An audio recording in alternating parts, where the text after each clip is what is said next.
Hello my dear family members, welcome back to our channel Ratna Competitive Exams Library. This is Ratna. So ee roju video lo manamu TET and DSC ki sambandhinchi social subject ki sambandhinchi mukyamaina oka 150 bits ni aithe chusukundamu.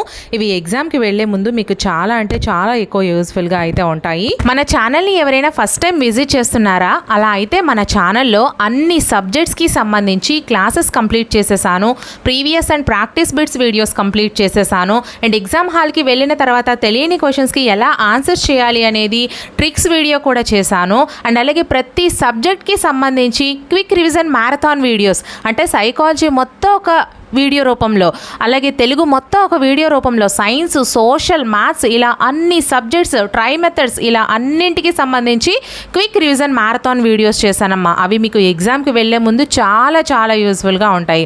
And అలాగే ప్రతి సబ్జెక్ట్కి సంబంధించి 1000 bits రూపంలో కూడా videos చేశా. Psychology మొత్తం 1000 bits, అలాగే science మొత్తం 1000 బిట్స్, సోషల్ మొత్తం 1000 బిట్స్, మ్యాథ్స్ మొత్తం ఇలా అన్నింటికి సంబంధించి ఆల్రెడీ చేసేసాను. అండ్ మెథడాలజీస్ విషయానికి వస్తే ప్రతి మెథడాలజీకి సంబంధించి 200 డేస్ చొప్పున వీడియోస్ చేశాను. అండ్ వీటన్నిటికీ కూడా మళ్ళీ టాపిక్ వైజ్గా బిట్స్ చేస్తున్నాను. ఆ వీడియోస్ లింక్స్ అన్నీ కూడా ఈ వీడియో డిస్క్రిప్షన్లో ప్రొవైడ్ చేస్తున్నాను. ఎగ్జామ్కి వెళ్ళే ముందు మీకు చాలా అంటే చాలా యూస్ఫుల్గా ఉంటాయి. ఒకసారి అన్నీ చూసుకొని వెళ్ళండి, మంచి స్కోర్ తెచ్చుకోవచ్చు మన వీడియోస్ ఫాలో అయితే మాత్రం. అండ్ అలాగే మన ఛానల్లోని అన్ని వీడియోస్ ఎటువంటి యాప్స్ లేకుండా ఫ్రీగా చేస్తున్నాను కదా. సో ఖచ్చితంగా మీ అందరి సపోర్ట్ ఇవ్వండి అమ్మా. మీరు ఎంతగా సపోర్ట్ చేస్తే అన్ని ఎక్కువ వీడియోస్ అయితే నేను ఇంకా చేయడానికి ముందుకి నాకు సహకరించినట్లు అవుతుంది. సో మన ఛానల్ని సబ్స్క్రైబ్ చేసుకుని వీడియోస్ నచ్చినట్లయితే ఖచ్చితంగా లైక్స్ చేస్తూ వీలైతే మీ ఫ్రెండ్స్కి షేర్ కూడా చేయండి. అండ్ మన ఛానల్లోని అన్ని వీడియోస్ ఎటువంటి యాప్స్ లేకుండా ఫ్రీగా చేస్తున్నాను. అండ్ మీకు ఇంకా ఎటువంటి వీడియోస్ కావాలన్నా సరే ఖచ్చితంగా కామెంట్ సెక్షన్లో మెన్షన్ చేసేయండి. ఆ వీడియోస్ అయితే నేను ప్రిపేర్ చేసేస్తాను. సో లేట్ చేయకుండా మనమైతే టాపిక్ని డిస్కస్ చేసేద్దాము. సో ఫస్ట్ ప్రశ్న మనం చూసుకున్నట్లయితే భారతదేశం అక్షాంశాలు రేఖాంశాల పరంగా క్రింది విధంగా ఉంది. ఏ 37 degrees 6 minutes ఉత్తర అక్షాంశాల నుంచి 8 degrees 4 seconds దక్షిణ అక్షాంశాల వరకు. బి 8 degrees 4 minutes ఉత్తర అక్షాంశాల నుంచి 37 degrees 6 minutes ఉత్తర అక్షాంశాల వరకు. సి 68 degrees 7 minutes తూర్పు రేఖాంశాల నుండి 97 degrees 25 minutes తూర్పు రేఖాంశాల వరకు. డి 97 degrees 25 minutes తూర్పు రేఖాంశాల నుంచి 68 degrees 7 minutes పశ్చిమ రేఖాంశాల వరకు. So first one A C, second one B C, third one B D, fourth one A D. So correct ఆప్షన్స్ని ఎంచుకొని కామెంట్ సెక్షన్లో కామెంట్ చేసేయండి ఫ్రెండ్స్. అలాగే వీడియోని ఇంకా ఎవరైనా లైక్ చేయకపోతే ఒక లైక్ చేసేయండి. 2 to 5 seconds ఇస్తాను. సో సరిపోతుంది కదా మీకు. Second one is the right answer అండి. బి అండ్ సి అంటే 8 degrees 4 minutes ఉత్తర అక్షాంశాల నుంచి 37 degrees 6 minutes ఉత్తర అక్షాంశాల వరకు. అలాగే 68 degrees 7 minutes తూర్పు రేఖాంశాల నుంచి 97 degrees 25 minutes తూర్పు రేఖాంశాల వరకు మన యొక్క భారతదేశం అనేది ఈ విధంగా విస్తరించి అయితే ఉండడం జరిగింది. సో జాగ్రత్తగా చూసుకోండి. సో నెక్స్ట్ క్వశ్చన్ మనం చూసుకుందాము. ఈ క్రింది వాటిలో ఏ పట్టణాలు 82.5 తూర్పు రేఖాంశాలపై కలవు? సో జాగ్రత్తగా చూసుకోండి. పట్టణం లేదా పట్టణాలు 82.5 డిగ్రీల తూర్పు రేఖాంశం మీద ఉన్నాయి. ఫస్ట్ వన్ ఏ ఇచ్చారు New Delhi, B Allahabad, C Nagpur, D Kakinada. మనకి ఆప్షన్స్ చూసుకుంటే first one A and B, second one B and C, third one B and D, fourth one A and C. So correct ఆన్సర్ని కామెంట్ చేసేయండి ఫ్రెండ్స్.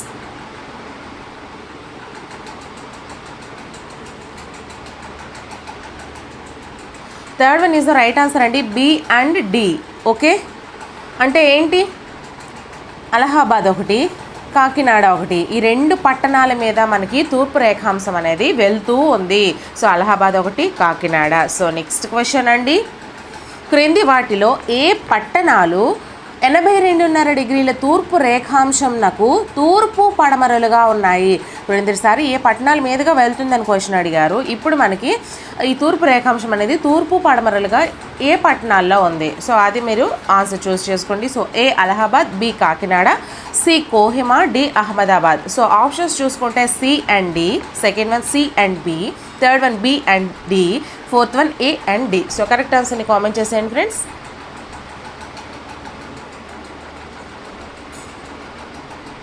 సో టోటల్ సబ్జెక్ట్కి సంబంధించి grand టెస్టులు చొప్పున మీరు conduct చేయమంటే మాత్రం కండక్ట్ చేస్తాను. బట్ మీరు కామెంట్ సెక్షన్లో కామెంట్ చేయండి మేడం గారు కండక్ట్ చేయండి అని. So first one is right answer అండి. సి అండ్ డి అంటే కోహిమా, అహ్మదాబాద్ ఈ రెండు కూడా మనకి 82.5 డిగ్రీల తూర్పు రేఖాంశానికి తూర్పు పడమరలుగా ఉన్నాయి. సో నెక్స్ట్ క్వశ్చన్ అండి. క్రింది వ్యాఖ్యానాల వాస్తవికతను గుర్తించము. ఏ భారతదేశంలో ఉత్తర దక్షిణాల కొనల మధ్య ఉన్నటువంటి దూరము మరియు తూర్పు పడమరల మధ్య ఉన్న దూరము ఇంచుమించు 3500 కిలోమీటర్లు. బి హిమాలయాల పొడవు ఇంచుమించు 2400 కిలోమీటర్లు. సి లక్షద్వీపపు ద్వీపుల విస్తీర్ణము ఇంచుమించు 32 చదరపు కిలోమీటర్లు. సో ఇందులో ఏవి కరెక్ట్ ఏవి రాంగ్ అనేది మీరు చూస్ చేయాలి. సో ఆప్షన్స్ మనం చూసుకుందాము. ఫస్ట్ వన్ పైవన్నీ నిజము, second one A and B నిజము, third one B and C నిజము, fourth one A and C నిజము. సో కరెక్ట్ ఆన్సర్ని కామెంట్ చేసేయండి.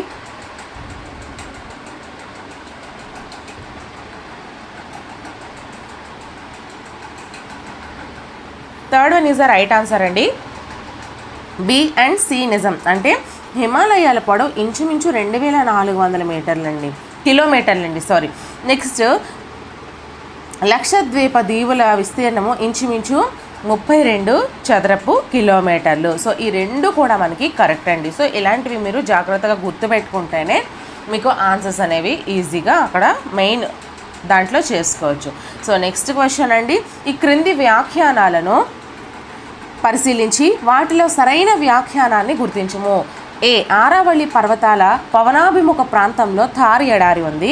బి రాజస్థాన్లో అధిక భాగం థార్ ఎడారి విస్తరించి ఉంది. సి ఈ ప్రాంతంలో ప్రవహించే ప్రముఖ నది లూనీ నది. సో ఇందులో మనకి కరెక్ట్ ఏది అనేది అడిగారు. సో ఫస్ట్ వన్ ఆప్షన్స్ చూసుకుంటే ఏ మాత్రమే నిజము, సెకండ్ వన్ బి సి మాత్రమే నిజము, థర్డ్ వన్ సి మాత్రమే నిజము, fourth one A and B మాత్రమే నిజము. సో కరెక్ట్ ఆన్సర్ని కామెంట్ చేసేయండి అమ్మా.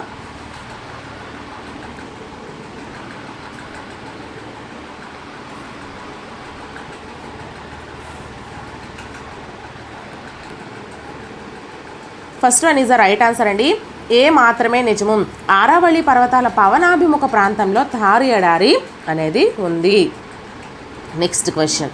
క్రింది వాటిలో సరిగ్గా జతపరిచిన దాన్ని గుర్తించుము. జాబితా ఏ, జాబితా బి. మనం ఏలో చూసుకుంటే ఏ కొంకణ్ తీరము, బి కెనరా తీరము, సి మలబార్ తీరము, డి ఉత్కల్ తీరము. ఇక్కడ జాబితా బిలో చూసుకుంటే first one Odisha, second one Maharashtra, third one Karnataka, fourth one Kerala. So మనం ఆప్షన్స్ చూసుకుంటే first one 2 1 3 4, second one 2 3 4 1, third one 4 2 1 3, fourth one 3 4 2 1. So correct ఆన్సర్ని కామెంట్ చేసేయండి friends.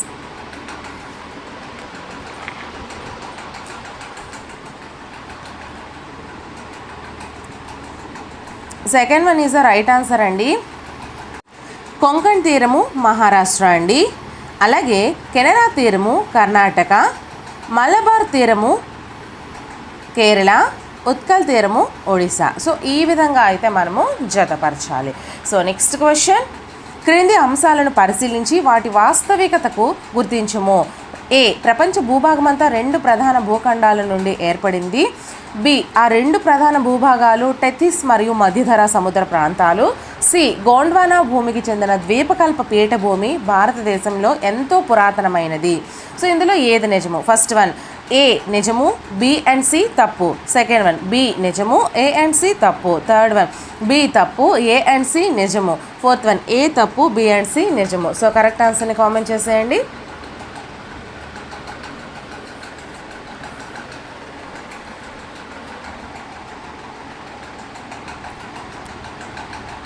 Third one is the right answer అండి. బి అనేది తప్పు. 2 ప్రధాన భూభాగాలు టెథిస్ మరియు మధ్యధరా సముద్ర ప్రాంతాలు అనేవి తప్పు. కానీ ఇక్కడ ఏదేది నిజము, ఏ అండ్ సి నిజం అన్నారు. ప్రపంచ భూభాగం అంతా 2 ప్రధాన భూఖండాల నుండే ఏర్పడింది. అలాగే నెక్స్ట్ గోండ్వానా భూమికి చెందిన ద్వీపకల్ప పీఠభూమి అనేది చాలా పురాతనమైంది. సో ఈ 2 కూడా మనకి కరెక్ట్ అయినవి. So next question. క్రింది వానిలో సరిగ్గా జత చేసిన దాన్ని గుర్తించము. ఇక్కడ జాబితా ఏ, జాబితా బి ఇచ్చారు. జాబితా ఏలో మనం చూసుకుంటే ఏ తూర్పు భారతదేశము, బి పశ్చిమ భారతదేశము, సి మధ్య భారతదేశము, డి ఉత్తర భారతదేశము. జాబితా బిలో చూసుకుంటే Haryana, second one Chhattisgarh, third one Maharashtra, fourth one Jharkhand. So మనం ఆప్షన్స్ చూసుకుంటే first one 3241, second one 4321, third one 2413, fourth one 4231. So correct ఆన్సర్ని కామెంట్ చేసేయండి.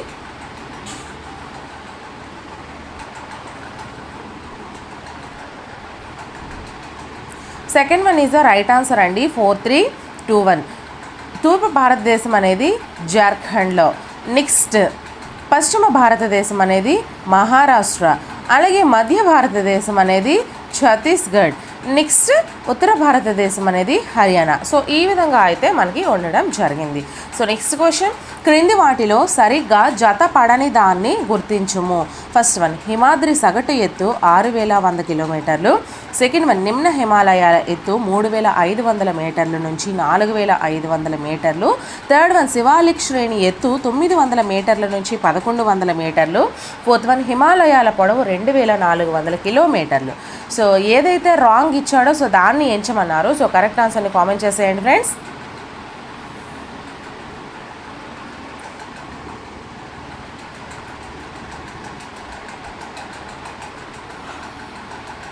Fourth one is the right answer అండి. హిమాలయాల పొడవు 2400 కిలోమీటర్లు అనేది కరెక్ట్ కాదు. సో హిమాద్రి సగటు ఎత్తు 6100 మీటర్లు, అలాగే నిమ్న హిమాలయాల ఎత్తు 3500 మీటర్ల నుంచి 4500 మీటర్లు, శివాలిక్ శ్రేణి ఎత్తు వచ్చేసరికి 900 మీటర్ల నుంచి 1100 మీటర్లు. యాక్చువల్లీ ఇక్కడ హిమాలయాల పొడవు అంటే మనకి హిమాలయ పర్వతాలు ఒక చాపం వల్ల విస్తరించి ఉన్నాయి. సో మనకి తూర్పుకి, పడమర నుంచి తూర్పుకి ఇవి 2400 కిలోమీటర్ల పొడవున విస్తరించి ఉన్నాయండి, తూర్పు నుంచి పడమరకి. సో ఇక్కడ మొత్తం మనకి వాక్యం ఇవ్వలేదు కాబట్టి ఇది మనకి ఇక్కడ సరిగ్గా జత పడలేదు.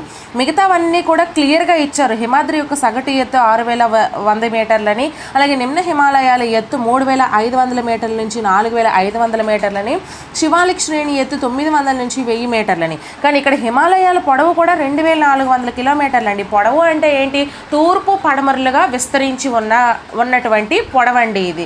సో ఇది మనకి హిమాలయాలు అనేవి పర్వతాలు ఒక చాపం వలె తూర్పు పడమరలుగా 2400 కిలోమీటర్ల పొడవున విస్తరించి ఉంటాయి. సో అది మనకి కరెక్ట్ అవుతుంది. బట్ ఇక్కడ మనకి క్లియర్గా ఇవ్వలేదు కాబట్టి ఇది మనకి సరిగా జతపడలేదని అర్థము. సో నెక్స్ట్ క్వశ్చన్, సతతహరిత అరణ్యాలు గల హిమాలయ ప్రాంతం ఏది? First one Himadri, second one నిమ్న హిమాలయాలు, థర్డ్ వన్ శివాలిక్ శ్రేణి, fourth one Purvanchal. So correct ఆన్సర్ని కామెంట్ చేసేయండి ఫ్రెండ్స్.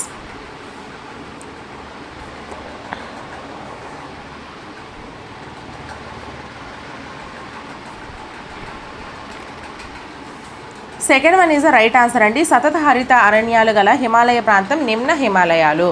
సో నెక్స్ట్ క్వశ్చన్ అండి, క్రింది వాటిలో సరైన వాక్యాన్ని గుర్తించుము. ఏ, భూమిపైన అన్ని భాగాలు ఒకే పరిమాణంలో సౌరశక్తిని పొందుతాయి. బి, ధృవాల కన్నా భూమధ్య రేఖా ప్రాంతాలకు అధిక సౌరశక్తి లభిస్తుంది. సి, ఒక ప్రదేశం యొక్క శీతోష్ణ స్థితి ఆ ప్రదేశం యొక్క ఎత్తు ప్రభావితం చేస్తుంది. మనం ఆప్షన్స్ చూసుకుంటే ఫస్ట్ వన్ ఏ మాత్రమే సరైనది, second one B and C మాత్రమే సరైనవి, third one A and C మాత్రమే సరైనది, fourth one A and B and C సరైనది. సో కరెక్ట్ ఆన్సర్ని కామెంట్ చేసేయండి friends.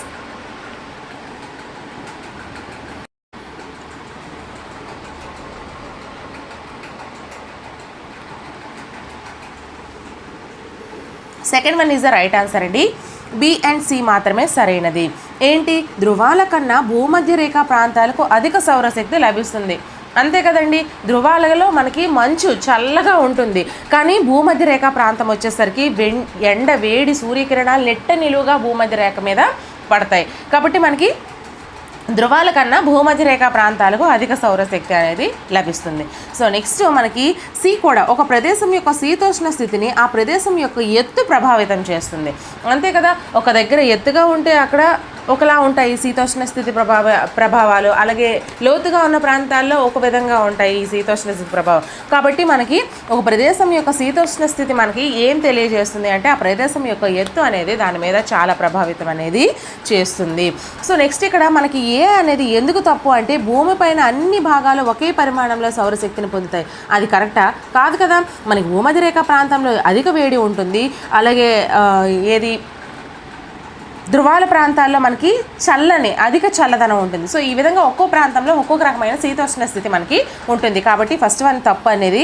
Next B and C మనకి కరెక్ట్ అవుతాయి. సో నెక్స్ట్ క్వశ్చన్, క్రింది వాటిలో శీతోష్ణ స్థితి ప్రభావితం చేయు అంశాలేవి? ఏ అక్షాంశము, బి భూమికి నీటికి గల సంబంధము, సి భౌగోళిక స్వరూపము, డి ఉపరితల గాలి ప్రసరణ. సో ఫస్ట్ వన్ మనం ఆప్షన్స్ చూసుకుంటే A B C, second one B C D, third one ABD, fourth one A B C D. So correct ఆన్సర్ని కామెంట్ చేసేయండి.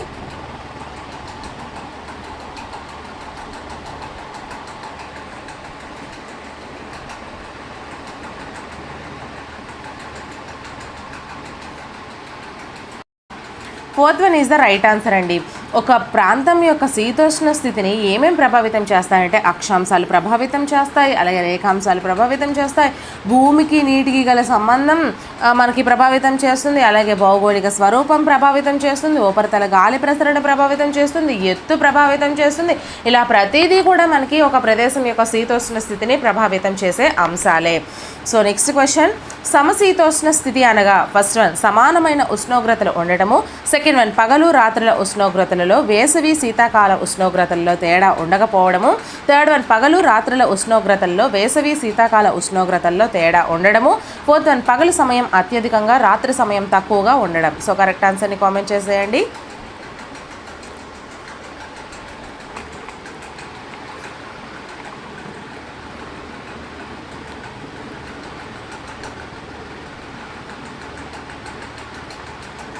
Second one is the right answer అండి. సమశీతోష్ణ స్థితి అంటే పగలు రాత్రుల ఉష్ణోగ్రతల్లో అలాగే వేసవికాలము శీతాకాలపు ఉష్ణోగ్రతల్లో మనకి తేడా ఉండకపోవడాన్ని, సమానంగా ఉండడాన్ని సమశీతోష్ణ స్థితి అంటారు. Okay, so next question, IPCC inter governmental panel on climate change అనగా ఏంటి? ఫస్ట్ వన్ శీతోష్ణ స్థితి మార్పులపై ప్రపంచ దేశాల మధ్య ఏర్పడిన అంతర ప్రభుత్వ సంఘము, సెకండ్ వన్ శిలాజ ఇంధనాల వినియోగంను తగ్గించడానికి ఏర్పాటు చేసిన సంస్థ, థర్డ్ వన్ తీర ప్రాంతాల్లో శీతోష్ణ స్థితి మార్పులను నియంత్రించడానికి ఏర్పాటు చేయబడినది, ఫోర్త్ వన్ గ్లోబల్ వార్మింగ్ని నియంత్రించడానికి ఏర్పాటు చేసింది. సో కరెక్ట్ ఆన్సర్ని కామెంట్ చేసేయండి.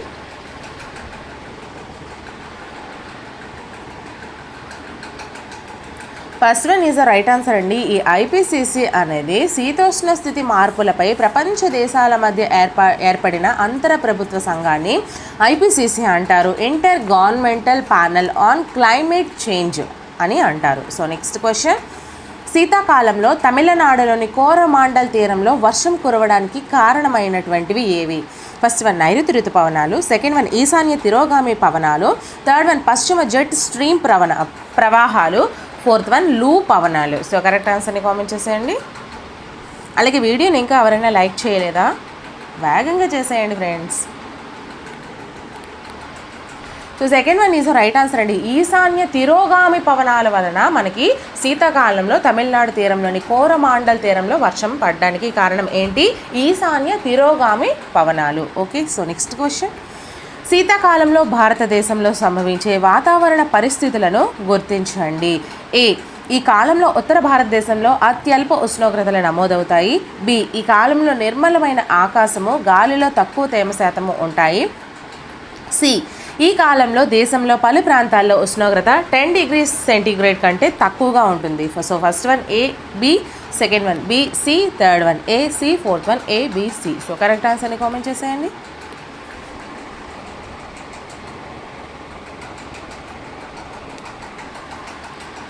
Fourth one is the right answer అండి. శీతాకాలంలో భారతదేశంలో సంభవించే వాతావరణ పరిస్థితులు మనకి A and B and C ఏంటేంటి? ఈ కాలంలో ఉత్తర భారతదేశంలో అత్యల్ప ఉష్ణోగ్రతలు నమోదవుతాయి. అంతే కదా, ఉత్తర భారతదేశం అంటే ఏంటి? మనకి జమ్మూ కాశ్మీర్ వైపు చాలా చలిగా ఉంటుంది, చాలా ఎక్కువ అత్యల్పమైనటువంటి ఉష్ణోగ్రతలు నమోదవుతాయి. సో అక్కడ మనకి మంచు పడుతుంది చాలా ఎక్కువ, కాబట్టి అత్యల్పము అంటే ఏంటి? -degreesలోకి వెళ్ళిపోవడము. సో ఈ విధంగా ఉంటుంది. అలాగే బి ఈ కాలంలో నిర్మలమైన ఆకాశము గాలిలో తక్కువ తేమ శాతం ఉంటుంది, అందువల్ల మన బాడీ అనేది హీట్ అనేది ఎక్కిపోతుంటుంది. సో నెక్స్ట్ ఈ కాలంలో దేశంలో పలు ప్రాంతాల్లో ఉష్ణోగ్రత 10 degrees సెంటీగ్రేడ్ కంటే తక్కువగా ఉంటుంది. అంతే కదా, మన దేశంలో ఓన్లీ తమిళనాడు, మన ఆంధ్రప్రదేశ్, కేరళ, కర్ణాటక ఇవి మాత్రమే కొంచెం హాట్గా ఉంటాయి. బట్ మిగతా ఉత్తర భారతదేశం వైపు అంతా కూడా మనకి శీతోష్ణ స్థితి చాలా చల్లగా మారిపోతుంది, చాలా తక్కువగా ఉష్ణోగ్రతలు అనేవి ఉంటాయి. ఓకే, ఈ మూడు కూడా మనకి correct answers. So next question, భారతదేశం ఏ ప్రాంతంలో విస్తరించి ఉంది? ఫస్ట్ వన్ దక్షిణార్ధగోళంలోని వ్యాపార పవనాల మేఖలలో, సెకండ్ వన్ ఉత్తరార్ధగోళంలోని వ్యాపార పవనాల మేఖలలో, థర్డ్ వన్ మధ్యధరా ప్రాంతంలోని జెట్ స్ట్రీమ్ ప్రవాహాలలో, ఫోర్త్ వన్ దక్షిణార్ధగోళంలోని పశ్చిమ పవనాల్లో. సో కరెక్ట్ ఆన్సర్ని కామెంట్ చేసేయండి.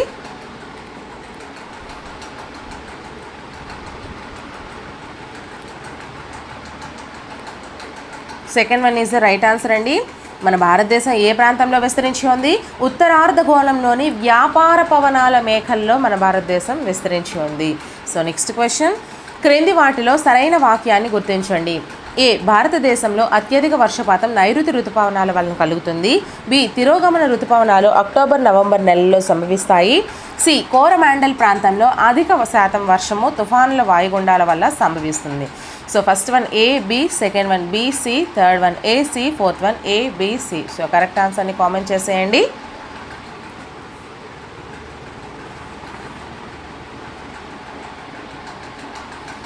సో ఇది కూడా మనకి fourth one is right answer అండి. ఏబిసి అంటే ఏంటి? భారతదేశంలో అత్యధిక వర్షపాతం మనకి నైరుతి ఋతుపవనాల వల్లనే కలుగుతుంది, ఇది క్లియర్. నెక్స్ట్ తిరోగమన ఋతుపవనాలు అనేవి మనకి అక్టోబర్ నవంబర్ నెలల్లో సంభవిస్తాయి, ఇది కూడా క్లియర్. నెక్స్ట్ కోరమాండల్ ప్రాంతంలో అత్యధిక శాతం వర్షము తుఫాన్లు వాయుగుండాల వలన సంభవిస్తుంది. సో ఈ మూడు కూడా గన్ షార్టెడ్గా మీరు గుర్తు పెట్టుకోవాల్సి ఉంటుంది. ఓకే, సో నెక్స్ట్ క్వశ్చన్ ఎలా అయినా మనకి క్వశ్చన్ అడగొచ్చండి. ఇది మనకి జస్ట్ మీకు తెలియడం కోసం ఈ మూడు పైవన్నీ అని ఇచ్చాను. సో ఇవన్నీ ఇచ్చేసి ఒకటి లేనిది ఇచ్చేసి ఇది కాంది గుర్తించండి అని అడగొచ్చు. సో అటువంటప్పుడు కూడా మీరు ఆన్సర్ అనేది ఈజీగా చేసేయాలంటే సో ప్రతిదీ కూడా మీరు తెలుసుకోవాలి.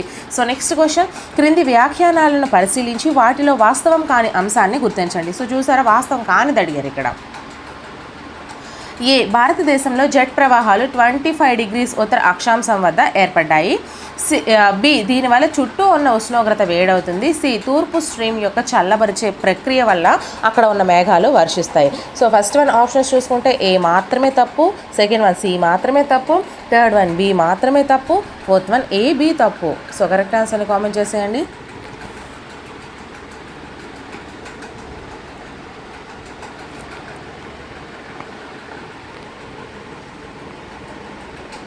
ఇది second one is the right answer. Third one is the right answer అండి.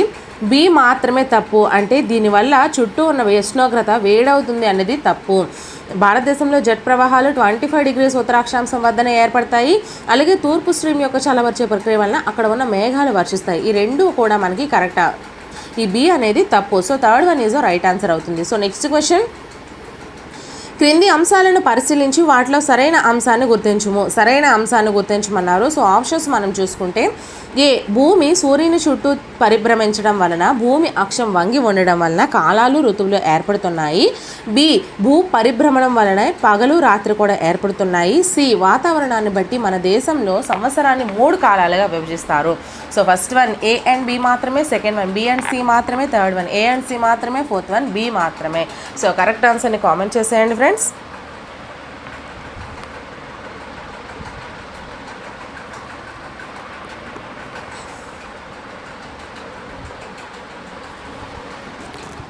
Third one is the right answer అండి. ఏ అండ్ సి మాత్రమే.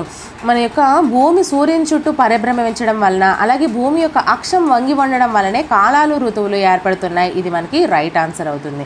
అలాగే వాతావరణాన్ని బట్టి మన దేశంలో సంవత్సరాన్ని 3 కాలాలుగా విభజిస్తారు కదా, వేసవకాలము, శీతాకాలము, వర్షాకాలము. సో ఈ 3 కాలాలుగా విభజిస్తారు, ఇది కూడా మనకి కరెక్టే. కానీ భూ పరిభ్రమణం వలన పగలు రాత్రులు ఏర్పడతాయి, భూభ్రమణం వలన పగలు రాత్రులు ఏర్పడతాయి, భూ పరిభ్రమణం వలన ఋతువులు ఏర్పడతాయి. కాబట్టి ఇది మనకి తప్పిచ్చాడు. సో ఇది మనకి తప్పు ఆన్సర్ అవుతుంది. సో మనకి కరెక్ట్ ఆన్సర్ వచ్చేసరికి third one is the right answer, A and C.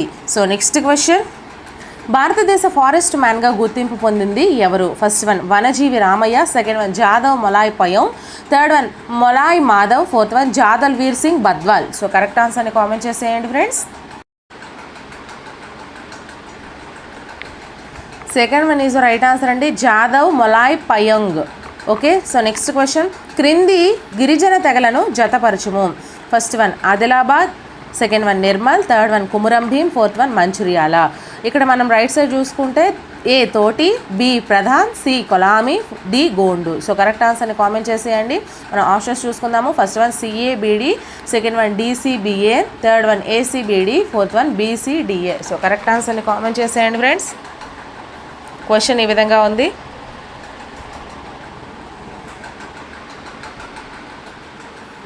So మనకి కరెక్ట్ ఆన్సర్ వచ్చేసరికి second one is the right answer అండి, DCBA.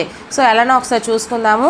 ఆదిలాబాద్లో మనకి గోండు తెగలు ఉంటారు, అలాగే నిర్మల్లో కోలామి తెగలు ఉంటారు, నెక్స్ట్ కుమురం భీం వచ్చేసరికి ప్రధాన్ తెగలు ఉంటారు, మంచిర్యాలలో తోటి తెగలు ఉండడము జరుగుతుంది. సో చూసారా, ఆదిలాబాద్ గోండు, నిర్మల్ కొలామి, కుమురం భీం ప్రధాన్, మంచిర్యాల తోటి. సో కాబట్టి మనకి second one is the right answer, DCBA. So next question, బినిమం ప్రోథా అనగా, ఇది మనకి ఆల్రెడీ ప్రీవియస్ క్వశ్చన్ అండి, ఇంతకుముందు మనం ఆల్రెడీ చూసుకున్నాము. సో ఫస్ట్ వన్ పోడు వ్యవసాయము, సెకండ్ వన్ గిరిజనుల సాంప్రదాయ నృత్యము, థర్డ్ వన్ బోండా గిరిజనుల వస్తు మార్పిడి పద్ధతి, ఫోర్త్ వన్ చెంచుల ప్రధాన ఆరాధ్య దైవము. సో కరెక్ట్ ఆన్సర్ని కామెంట్ చేసేయండి.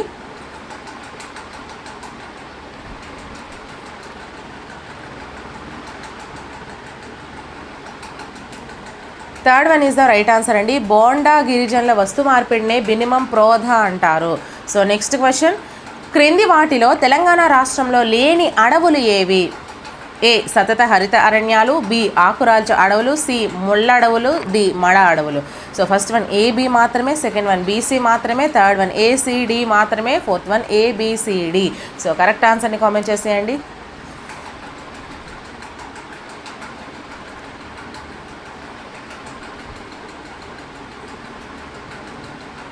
Second one is the right answer అండి, BC మాత్రమే. అంటే ఏంటి, ఆకురాల్చు అడవులు అలాగే ముళ్ళ అడవులు, ఈ రెండు కూడా మనకి తెలంగాణ రాష్ట్రంలో లేని అడవులు.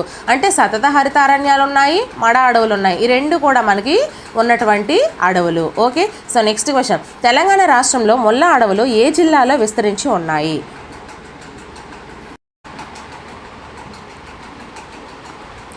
Third one is the right answer friends, Mahabubnagar అలాగే మెదక్ రాష్ట్రంలో ముళ్ళ అడవులు విస్తరించి ఉన్నాయి. సో మనం ఇక్కడ చెప్పుకున్నాం కదా, ఈ మీద క్వశ్చన్ ఒకసారి చూడండి, క్రింది వాటిలో తెలంగాణ రాష్ట్రంలో లేని అడవులు అనేది ఇక్కడ యాక్చువల్లీ తప్పు ఆన్సర్ ఇచ్చినట్టున్నారు. సో మనం ఒకసారి సరి చేసేద్దాము. సో మనకి కరెక్ట్ ఆన్సర్ వచ్చేసరికి అక్కడైతే ఆప్షన్సే ఫ్రెండ్స్ ఇవ్వలేదు. ఒకసారి సతత హరితారణ్యాలు మాత్రమే ఈ యొక్క తెలంగాణ రాష్ట్రంలో లేని అడవులండి. సో ఇక్కడ ఆప్షన్స్లో మనకు అది ఏది ఇవ్వలేదు. సో అందుకే ఇక్కడ బి అనేసి ఇచ్చేసాడు కాబట్టి అది తప్పు. యాక్చువల్లీ ఇప్పుడు నేను చూసాను, సతత హరిత అరణ్యాలు మాత్రమే లేవు. సో ఆకురాల్చు అడవులు, ముళ్ళ అడవులు, మడ అడవులు కొన్ని ప్రాంతాల్లో మనకి అవి ఉన్నాయండి. ఒకసారి చూసుకుందామా. ఈ సతత హరిత అరణ్యాలు మనకి తెలంగాణ రాష్ట్రంలో లేవు, కానీ ఇక్కడ ఆకురాల్చే అడవులు వచ్చేసరికి మనకి ఎక్కడెక్కడ ఉన్నాయంటే తక్కువ వర్షపాతం ఉన్నటువంటి చోట్ల ఏవైతే ఉంటాయో ఆదిలాబాదు, వరంగల్, ఖమ్మము, నిజామాబాదు, కరీంనగర్ జిల్లాల్లో మనకి విస్తృతంగా ఉన్నాయి. అలాగే మహబూబ్ నగర్ జిల్లాలోని కొన్ని ప్రాంతాల్లో మాత్రమే విస్తరించి ఉన్నాయి ఆకురాల్చే అడవులు. అలాగే ముళ్ళ అడవులు వచ్చేసరికి మహబూబ్ నగరు, మెదక్, నల్గొండ జిల్లాల్లో కొన్ని ప్రాంతాల్లో విస్తరించి ఉన్నాయి. ఇక్కడ మడ అడవులు కూడా వచ్చేసరికి చిత్తడి నేలలు, సముద్ర అలలు ప్రభావితం చేసే ప్రాంతాలు ఏవైతే ఉంటాయో అక్కడ మాత్రమే ఉంటాయి. కానీ మనకి తెలంగాణ రాష్ట్రంలోని ప్రత్యేకమైన ప్రాంతం అంటూ ఈ యొక్క మడ అడవులు ఉన్న ప్రాంతం కూడా మనకి క్లియర్గా ఇవ్వలేదు. సో ఆన్సర్ వచ్చేసరికి మనకి సతత హరిత అరణ్యాలు అలాగే మడ అడవులు లేని అడవులు అవుతుంది. సో ఆ ఆప్షన్ అనేది మనకి A మరియు D అనే ఆప్షన్ ఇవ్వలేదు. సో మనకి ఆన్సర్ వచ్చేసరికి ఇది అవుతుందండి. ఓకే. సో నెక్స్ట్ క్వశ్చన్, ఈ తెలంగాణ రాష్ట్రంలో ముళ్ళ అడవులు ఏ ప్రాంతాలు అంటే నేను ఆల్రెడీ చెప్పేశాను. మనకు ఆన్సర్ వచ్చేసరికి third one is the right answer. మీకు క్లియర్ అయింది కదా. సో నెక్స్ట్ క్వశ్చన్ ఒకసారి చూసుకుందాము. ఆకురాల్చు అడవుల గురించి సరైన వాక్యాన్ని గుర్తించండి. ఇప్పుడే మీకు వివరించేశాను ఆల్రెడీ ఆకురాల్చు అడవులు ఉన్నాయా లేవా ఏంటి అనేది. సో ఫస్ట్ మనం ఆప్షన్స్ చూసుకుందాము. సో ఏ తెలంగాణ రాష్ట్రంలో అత్యధికంగా ఈ రకమైన అడవులే ఉన్నాయి. B ఈ రకమైన అడవులు వేడి నేలల్లో ఆకురాల్చి తేమ నష్టాన్ని నివారించుకుంటాయి. C ఎక్కువ వర్షపాతం పొందే కుమురం భీం, ఆదిలాబాద్, మంచిర్యాల, జయశంకర్, నాగర్ కర్నూల్, భద్రాద్రి జిల్లాల్లో ఏ రకమైన అడవులు అధికంగా ఉన్నాయి. So first one AB, second one BC, third one AC, fourth one ABC. So correct ఆన్సర్ని కామెంట్ చేసేయండి friends.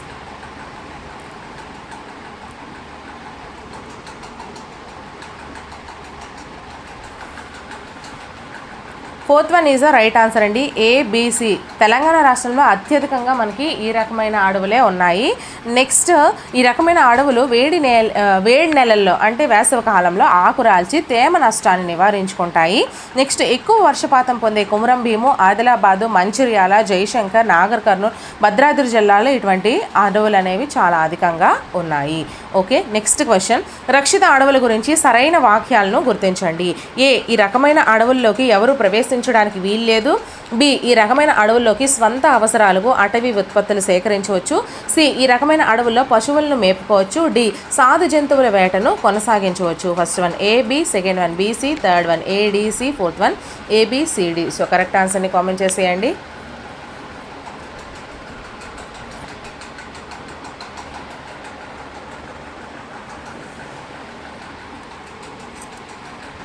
Second one is the right answer అండి, బిసి సరైన వాక్యాలు.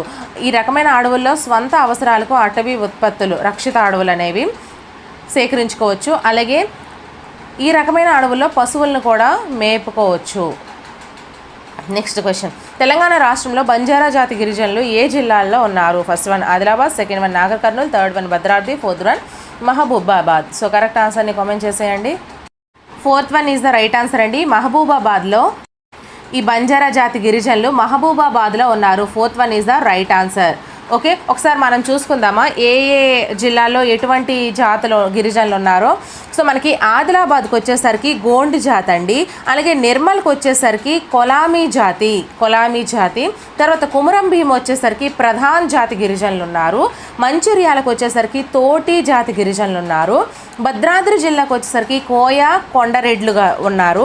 మహబూబాబాద్కి వచ్చేసరికి బంజారా జాతి గిరిజనులు ఉన్నారు.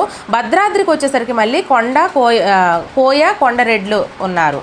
ఓకే, సో నెక్స్ట్ క్వశ్చన్, క్రింది వాటిలో సరైన వాక్యాన్ని గుర్తించండి. ఏ, భారతదేశపు ఫారెస్ట్ మ్యాన్గా పిలువబడే జాదవ్ మొలాయ్ పయింగ్ అస్సాంలోని బ్రహ్మపుత్ర నది ఇసుక తెన్నెలపై దాదాపు 1360 ఎకరాల్లో చెట్లను నాటి సంరక్షించడం వలన పద్మశ్రీ అవార్డును అందుకున్నాడు. బి, తెలంగాణ రాష్ట్రంలో ఖమ్మం జిల్లాకు చెందిన వనజీవి రామయ్య ఇతర వ్యక్తులకు, సంస్థలకు మొక్కలు నాటడానికి ప్రేరణ కల్పించడం వలన పద్మశ్రీ అవార్డును అందుకున్నాడు. సో ఇందులో ఆప్షన్స్ మనం చూసుకుంటే ఫస్ట్ వన్ ఏ మాత్రమే సరైనది, సెకండ్ వన్ బి మాత్రమే సరైనది, ఏ సరైనది కాదు, థర్డ్ వన్ బి ఏ మాత్రమే సరైనది, బి సరైనది కాదు, ఫోర్త్ వన్ ఏబి రెండు సరైనవి. సో కరెక్ట్ ఆన్సర్ని కామెంట్ చేసేయండి.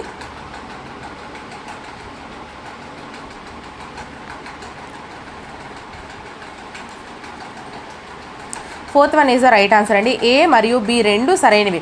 భారతదేశం ఫారెస్ట్ మ్యాన్గా పిలువబడే జాదవ్ మొలాయ్ సింగ్ అంటే జాదవ్ మొలాయ్ పయింగ్ ఇది ఒక క్వశ్చన్గా ఇవ్వచ్చు. అలాగే అస్సాంలోని బ్రహ్మపుత్ర నది ఇసుక తెనెలపై దాదాపు 1360 ఎకరాల్లో చెట్లను నాటి సంరక్షించడం వల్ల పద్మశ్రీ అవార్డును కూడా అందుకున్నాడు. ఇందులో మనకి 2 క్వశ్చన్స్ ఇచ్చే అవకాశం కూడా ఉంది. అలాగే తెలంగాణ రాష్ట్రంలో ఖమ్మం జిల్లాకు చెందిన వనజీవి రామయ్య ఇతర వ్యక్తులకు, సంస్థలకు మొక్కలు నాటడానికి ప్రేరణ కల్పించడం వలన పద్మశ్రీ అవార్డు అందుకున్నారు. వీళ్ళిద్దరూ కూడా పద్మశ్రీ అవార్డును అందుకున్నారు.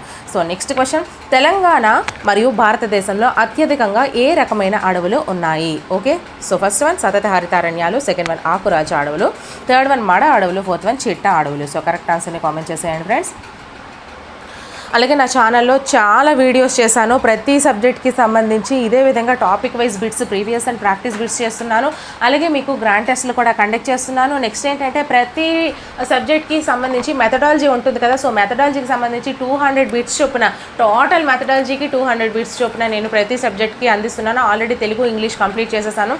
సో మిగతా కూడా కంప్లీట్ చేసేస్తాను. ఛానల్ అయితే సబ్స్క్రైబ్ చేసుకోండి. అలాగే నా వీడియోస్ నచ్చినట్లయితే ఖచ్చితంగా లైక్ చేయండి. వీలైతే మీ ఫ్రెండ్స్కి కానీ, గ్రూప్స్లో కానీ షేర్ చేయండి ఫ్రెండ్స్. నాకు చాలా మేలు చేసిన వాళ్ళు అవుతారు. సో ఇటువంటి మరెన్నో వీడియోస్ కోసం అయితే నా ఛానల్ని సబ్స్క్రైబ్ చేసుకోండి. సో ఆన్సర్ వచ్చేసరికి మనకి second one is the right answer అండి. ఆకురాల్చు అడవులు మన తెలంగాణ అలాగే భారతదేశంలో అత్యధికంగా ఉంటాయి.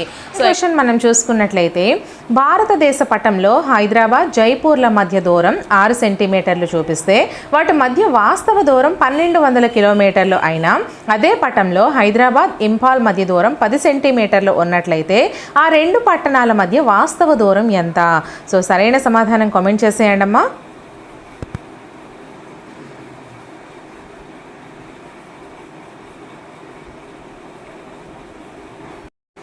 తప్పైనా రైట్ అయినా ఆన్సర్స్ కామెంట్ చేయడానికి ప్రయత్నం అయితే చేయండి, నేను మీకు ఆన్సర్ చెప్తాను.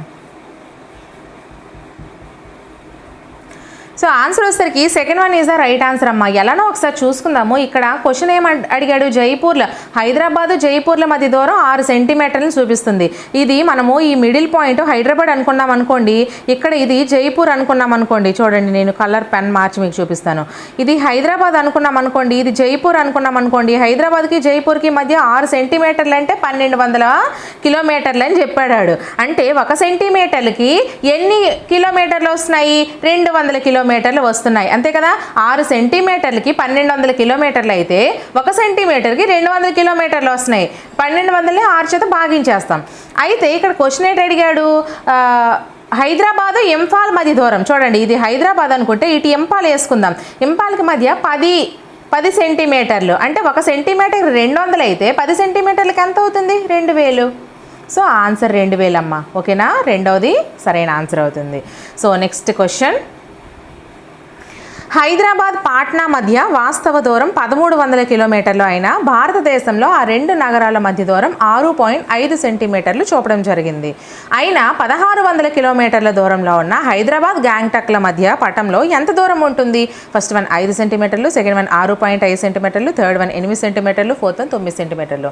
ఇది సేమ్ ఆ లెక్కలని మీరు లెక్క కట్టి ఆన్సర్ చేయండి. బట్ ఇక్కడ కిలోమీటర్లు అడిగాడు, సెంటీమీటర్లు చెప్పమన్నాడు. అక్కడ సెంటీమీటర్లు ఇచ్చాడు, కిలోమీటర్లు చెప్పమన్నాడు, అంతే.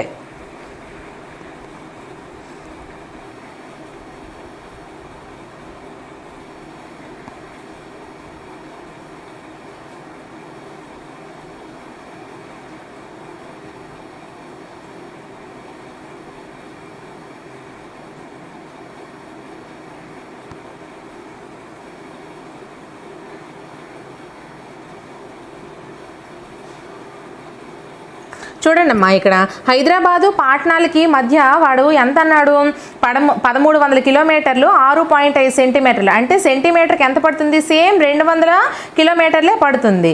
అయితే ఇక్కడ 1600 కిలోమీటర్ని 200 చేత భాగించండి అంటే 8 వస్తుంది. ఆన్సర్ వచ్చేసరికి మనకి third one is the right answer. 8 సెంటీమీటర్లు వస్తుంది, అంతే కదా. 1600 200 చేత భాగించండి 8 వస్తుంది. కాబట్టి answer third one is the right answer.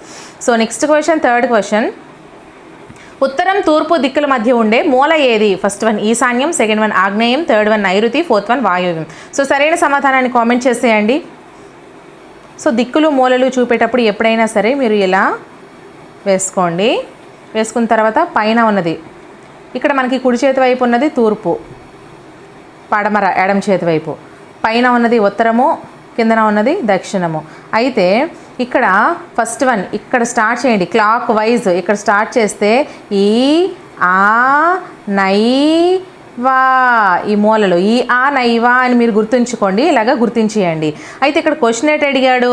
ఉత్తరానికి తూర్పుకి దిక్కుల మధ్య ఉండే మూల అంటే ఈ 2 మధ్యలో ఉండేది ఈశాన్యం. So answer first one is the right answer, ఈశాన్యం. సో ఇలా ఎప్పుడైతే మీరు ఒక బండ గుర్తు అనేది పెట్టుకుంటారో అప్పుడు మీకు ఈజీగా అవుతుంది. ఓకేనా. So next question, fourth question, నైరుతి మూల ఏ 2 దిక్కుల మధ్య ఉంటుంది? ఇప్పుడు చెప్పండి ఆ బొమ్మ ప్రకారం నైరుతి మూల ఏ 2 దిక్కుల మధ్యన ఉంది? ఫస్ట్ వన్ ఉత్తరం తూర్పు, సెకండ్ వన్ తూర్పు దక్షిణం, థర్డ్ వన్ దక్షిణం పడమర, ఫోర్త్ వన్ ఉత్తరం పడమర. సో సరైన సమాధానం కామెంట్ చేసేయండి.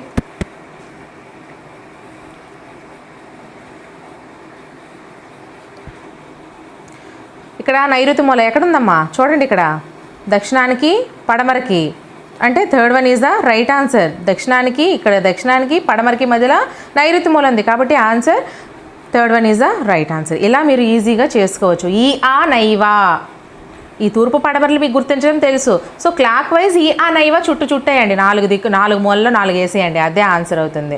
So next question, fifth question, Jagtial సిద్దిపేటకు ఏ దిక్కులో ఉంటుంది? ఫస్ట్ వన్ తూర్పు, సెకండ్ వన్ పడమర, థర్డ్ వన్ దక్షిణం, ఫోర్త్ వన్ ఉత్తరం. ఇది మాత్రం మీరే గుర్తించాలమ్మా, ఎందుకంటే అది మ్యాప్లో మీ అదే ఏదైతే తెలంగాణ స్టేట్ ఉందో వాళ్ళకి ఈజీగా తెలుస్తుంది. ఓకేనా. నేనైతే మాత్రం ఏపీ కదా, సో అంత బాగా అయితే నేను కూడా మ్యాప్ని పరిశీలించలేదు, so sorry. So answer fourth one is the right answer అమ్మ. ఉత్తరం దిక్కుకి ఉంటుందంట. జగిత్యాల అనేది సిద్దిపేటకు ఉత్తరం దిక్కుకు ఉంటుంది. ఒకసారి మీరు చాలా జాగ్రత్తగా గుర్తుపెట్టుకోండి, గమనించుకోండి. ఒకసారి ఏదైనా సరే మన భారతదేశ పటాన్ని, మన తెలంగాణ పటాన్ని కూడా పరిశీలించి ఎగ్జామ్కి వెళ్ళండి, సరేనా? So next question, sixth question. Medak Warangal పట్టణానికి ఏ దిక్కున ఉంటుంది? సో ఫస్ట్ వన్ తూర్పు, సెకండ్ వన్ పడమర, థర్డ్ వన్ ఉత్తరం, ఫోర్త్ వన్ దక్షిణం. మనం చదవడం అంటే అన్నీ చదివేస్తాం, కానీ ఇలాంటి మ్యాప్ పాయింటింగ్లు మనకు అవసరమైన ఓన్లీ మనం ఎక్కడ ఉన్నాము, జిల్లాలు, ఇలాంటివి పెద్ద పట్టించుకోం కదా. సో అందుకు జస్ట్ జోక్ చేస్తున్నా, డోంట్ బీ సీరియస్, ఓకేనా? కానీ అన్నీ చదువుకొని వెళ్ళాలి ఎగ్జామ్ అంటే మాత్రం. So second one is the right answer. Medak అనేది వరంగల్ పట్టణానికి పడమర దిక్కులో ఉంటుంది, ఓకేనా? కాబట్టి ఇటువంటి క్వశ్చన్స్ మనకు అడుగుతున్నారు కాబట్టి డెఫినెట్లీ మీరు చదువుకొని వెళ్ళాలమ్మా, ఇది మ్యాప్ పాయింటింగ్ని, ఓకేనా? So next question, seventh question. ఒక బొమ్మల వ్యాపారి ఆదిలాబాద్ నుంచి హైదరాబాద్కు ప్రయాణం చేస్తున్నాడు. అతను ఏ దిక్కులో ప్రయాణించాలి? ఫస్ట్ వన్ దక్షిణం, సెకండ్ వన్ ఉత్తరం, థర్డ్ వన్ తూర్పు, ఫోర్త్ వన్ పడమర. సో సరైన సమాధానం కామెంట్ చేసేయండి.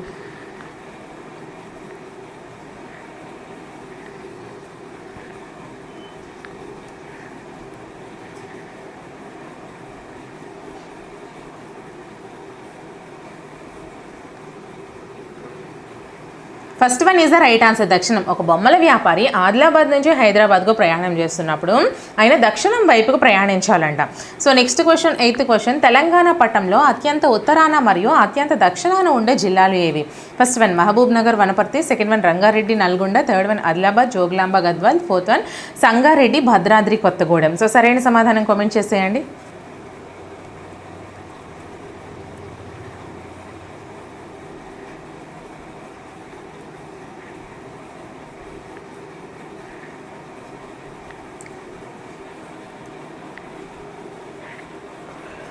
Third one is the right answer అమ్మా.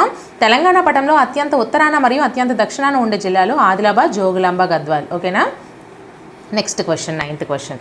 భూమి మీద ఎత్తును కొలుచుటకు ఆధారం ఏంటి? ఫస్ట్ వన్ పర్వతపాదం, సెకండ్ వన్ సముద్ర మట్టం, థర్డ్ వన్ నది ఒడ్డు, ఫోర్త్ వన్ సముద్ర తీరం. సో సరైన సమాధానం కామెంట్ చేసేయండి. పిల్లలు, సోషల్కి సంబంధించి ఆల్రెడీ క్విక్ రివిజన్ వీడియో చేసేసాను, ఒకసారి చూడండి. సోషల్ మాత్రమే కాదు, అన్ని సబ్జెక్ట్స్ కూడా చేసేసాను.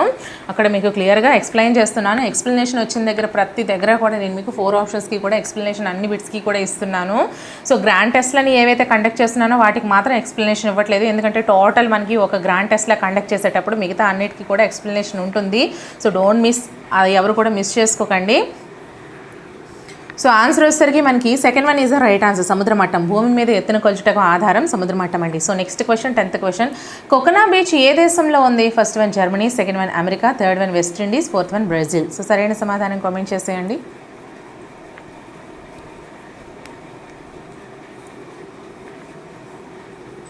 Fourth one is the right answer, కోకనా బీచ్ బ్రెజిల్ దేశంలో ఉంది. Next question, 11th question. Ashok Lucknow నుంచి చెన్నైకి వెళ్ళాడు. అతను ఏ దిక్కులో ప్రయాణించాడు? ఫస్ట్ వన్ ఉత్తరం, సెకండ్ వన్ దక్షిణం, థర్డ్ వన్ తూర్పు, ఫోర్త్ వన్ పడమర. సో సరైన సమాధానం కామెంట్ చేసేయండి.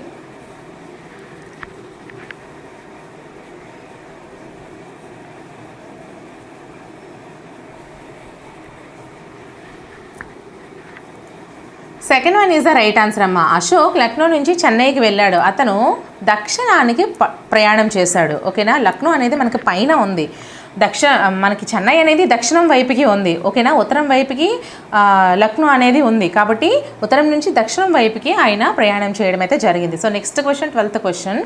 రెజీనా ముంబై నుంచి తూర్పు దిశగా ప్రయాణించింది. ఆమె క్రింది వాటిలో ఏ నగరానికి ప్రయాణించి ఉండవచ్చు? First one Gandhinagar, second one Panaji, third one Bhopal, fourth one Bhubaneswar. So సరైన సమాధానం కామెంట్ చేసేయండి.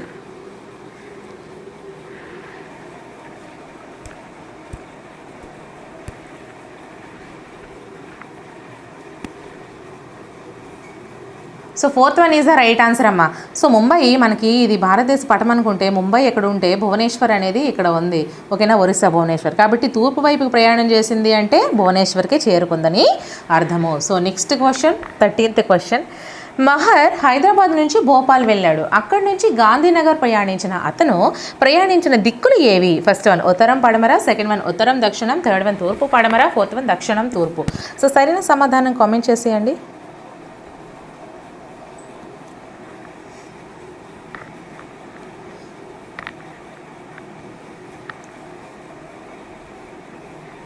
So first one is the right answer, ఉత్తరం పడమర, ఉత్తరము పడమర. So next question 14th question, Kohima నుంచి పాట్నా నుంచి జైపూర్ వెళ్లాల్సిన విమానం ఏ దిక్కుల్లో ప్రయాణం చేస్తుంది? ఫస్ట్ వన్ దక్షిణం తూర్పు, సెకండ్ వన్ పడమరం, థర్డ్ వన్ దక్షిణం, ఫోర్త్ వన్ ఉత్తరం దక్షిణం. సో సరైన సమాధానం కామెంట్ చేసేయండి.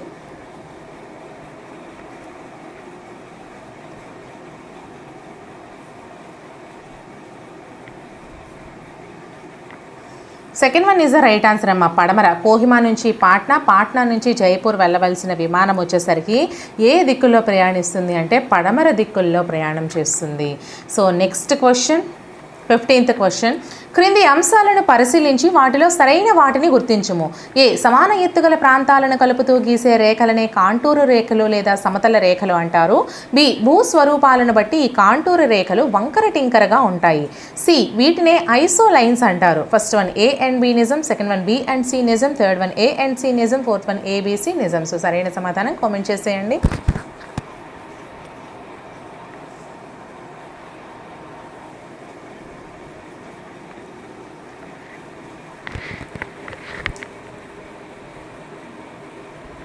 Fourth one is the right answer అమ్మ, ఏబిసి మూడు కూడా నిజాలే.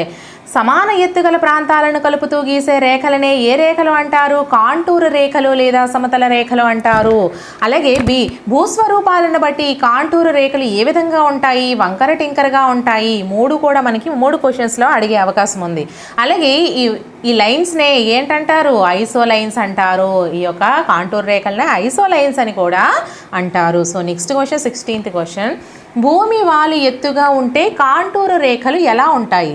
ఫస్ట్ వన్ ఒకదానికొకటి దగ్గరగా ఉంటాయి, సెకండ్ వన్ ఒకదానికొకటి దూరంగా ఉంటాయి, థర్డ్ వన్ ఒకదానికొకటి ఖండించుకుంటాయి, ఫోర్త్ వన్ 2 మరియు 3. సో సరైన సమాధానం కామెంట్ చేసేయండి.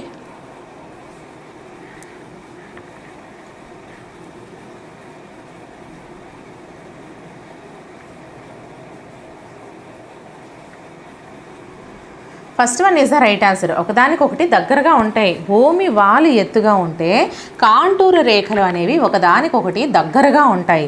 So next question 17th question, ఎత్తులను తెలిపే పటాలు ఈ క్రింది ఏ సందర్భాల్లో బాగా ఉపయోగపడతాయి? ఫస్ట్ వన్ ఏ రోడ్లు వేయినప్పుడు, బి ఆనకట్టలు కట్టేటప్పుడు, సి రైలు మార్గాలు నిర్మించేటప్పుడు. సో ఆప్షన్స్ చూసుకుంటే ఫస్ట్ వన్ ఏ బి మాత్రమే, సెకండ్ వన్ బి సి మాత్రమే, థర్డ్ వన్ ఏ సి మాత్రమే, fourth one A B C.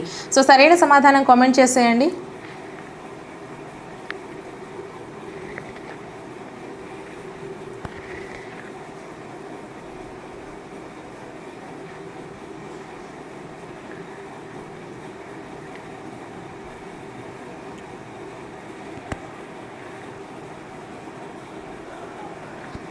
Fourth one is the right answer, A B C. ఎత్తులను తెలిపే పటాలు క్రింది ఏ సందర్భాల్లో బాగా ఉపయోగపడతాయి అంటే రోడ్లు వేసేటప్పుడు ఉపయోగపడతాయి, ఆనకట్టలు కట్టేటప్పుడు ఉపయోగపడతాయి, రైలు మార్గాలు నిర్మించేటప్పుడు కూడా ఉపయోగపడతాయి. So next question 18th question, Telangana రాష్ట్రంలో సముద్ర మట్టం నుంచి తక్కువ ఎత్తులో ఉండే ప్రదేశం, ఎక్కువ ఎత్తులో ఉండే ప్రదేశం క్రింది వాటిలో ఏవి? సో సరైన సమాధానం కామెంట్ చేసేయండి.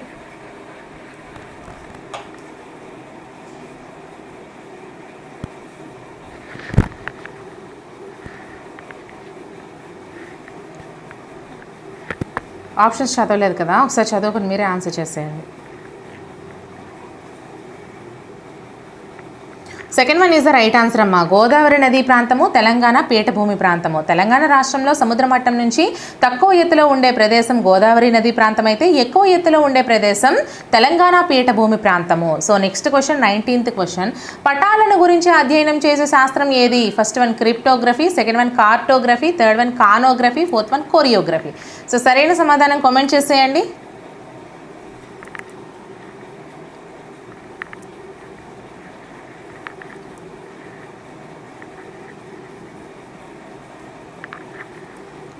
Second one is the right answer, cartography. పటాలను గురించి అధ్యయనం చేయ శాస్త్రం cartography. So next question 20th question, క్రింది అంశాలను పరిశీలించి వాటిలో సరైన అంశము లేదా అంశాలను గుర్తించుము. ఏ అతి పురాతన పటాలను బాబిలోనియన్లు తయారు చేశారు, బి అతి పురాతన పటాలు 4000 సంవత్సరాల కాలం నాటివి, సి అతి పురాతన పటాలను బట్టి పలకల మీద గీశారు, మట్టి పలకల మీద గీశారు. సో ఫస్ట్ వన్ ఏ మాత్రమే నిజం, సెకండ్ వన్ బి మాత్రమే నిజం, third one B and C మాత్రమే నిజం, fourth one A B C మాత్రమే నిజం. సో సరైన సమాధానం కామెంట్ చేసేయండి. సో మన ఛానల్ని ఇంకా ఎవరైనా సబ్స్క్రైబ్ చేసుకోకపోతే సబ్స్క్రైబ్ చేసుకోండి అమ్మా. మీకు ఇంకా ఏ వీడియోస్ కావాలన్నా సరే ఖచ్చితంగా కామెంట్ సెక్షన్లో కామెంట్ చేయండి. ఇంతవరకు నేను చేసిన వీడియోస్ అన్నీ కూడా ప్లేలిస్ట్ల రూపంలో వీడియో డిస్క్రిప్షన్లో ప్రొవైడ్ చేస్తున్నాను. సో ఆన్సర్ వచ్చేసరికి third one is the right answer. B and C మాత్రమే నిజం. అతి పురాతన పటాలు 4000 సంవత్సరాల నాటివి. అతి పురాతన పటాలను మట్టి పలకల మీద గీశారు. ఓకేనా. So next question, 21st question. సుమేరియన్లు ఏ వివరాలను పటాల రూపంలో భద్రపరిచేవారు? ఫస్ట్ వన్ రాజ్యానికి సంబంధించిన భూముల వివరాలు, సెకండ్ వన్ శత్రు రాజ్యానికి సంబంధించిన భూముల వివరాలు, థర్డ్ వన్ వారి రాజ్యంలోని దేవాలయాలకు సంబంధించిన భూముల వివరాలు, ఫోర్త్ వన్ 1 మరియు 2. సో సరైన సమాధానం కామెంట్ చేసేయండి.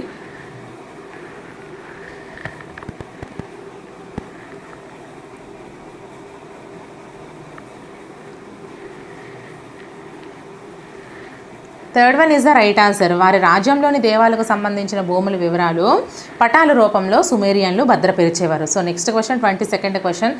క్రింది వాటిలో సరిగ్గా జతపరిచిన దాన్ని గుర్తించండి. జాబితా ఏ సుమేరియన్ల పటాలు, బి బాబిలోనియన్ల పటాలు, సి అలెగ్జాండర్ భారతదేశంపై దండయాత్ర, డి అక్షాంశాలు రేఖాంశాలు సరిగ్గా గీయడానికి పట్టిన సంవత్సరాలు. జాబితా బి. ఫస్ట్ వన్ 2300 సంవత్సరాల క్రితం, సెకండ్ వన్ 2000 సంవత్సరాల క్రితం, థర్డ్ వన్ 4000 సంవత్సరాల క్రితం, ఫోర్త్ వన్ 2600 సంవత్సరాల క్రితం.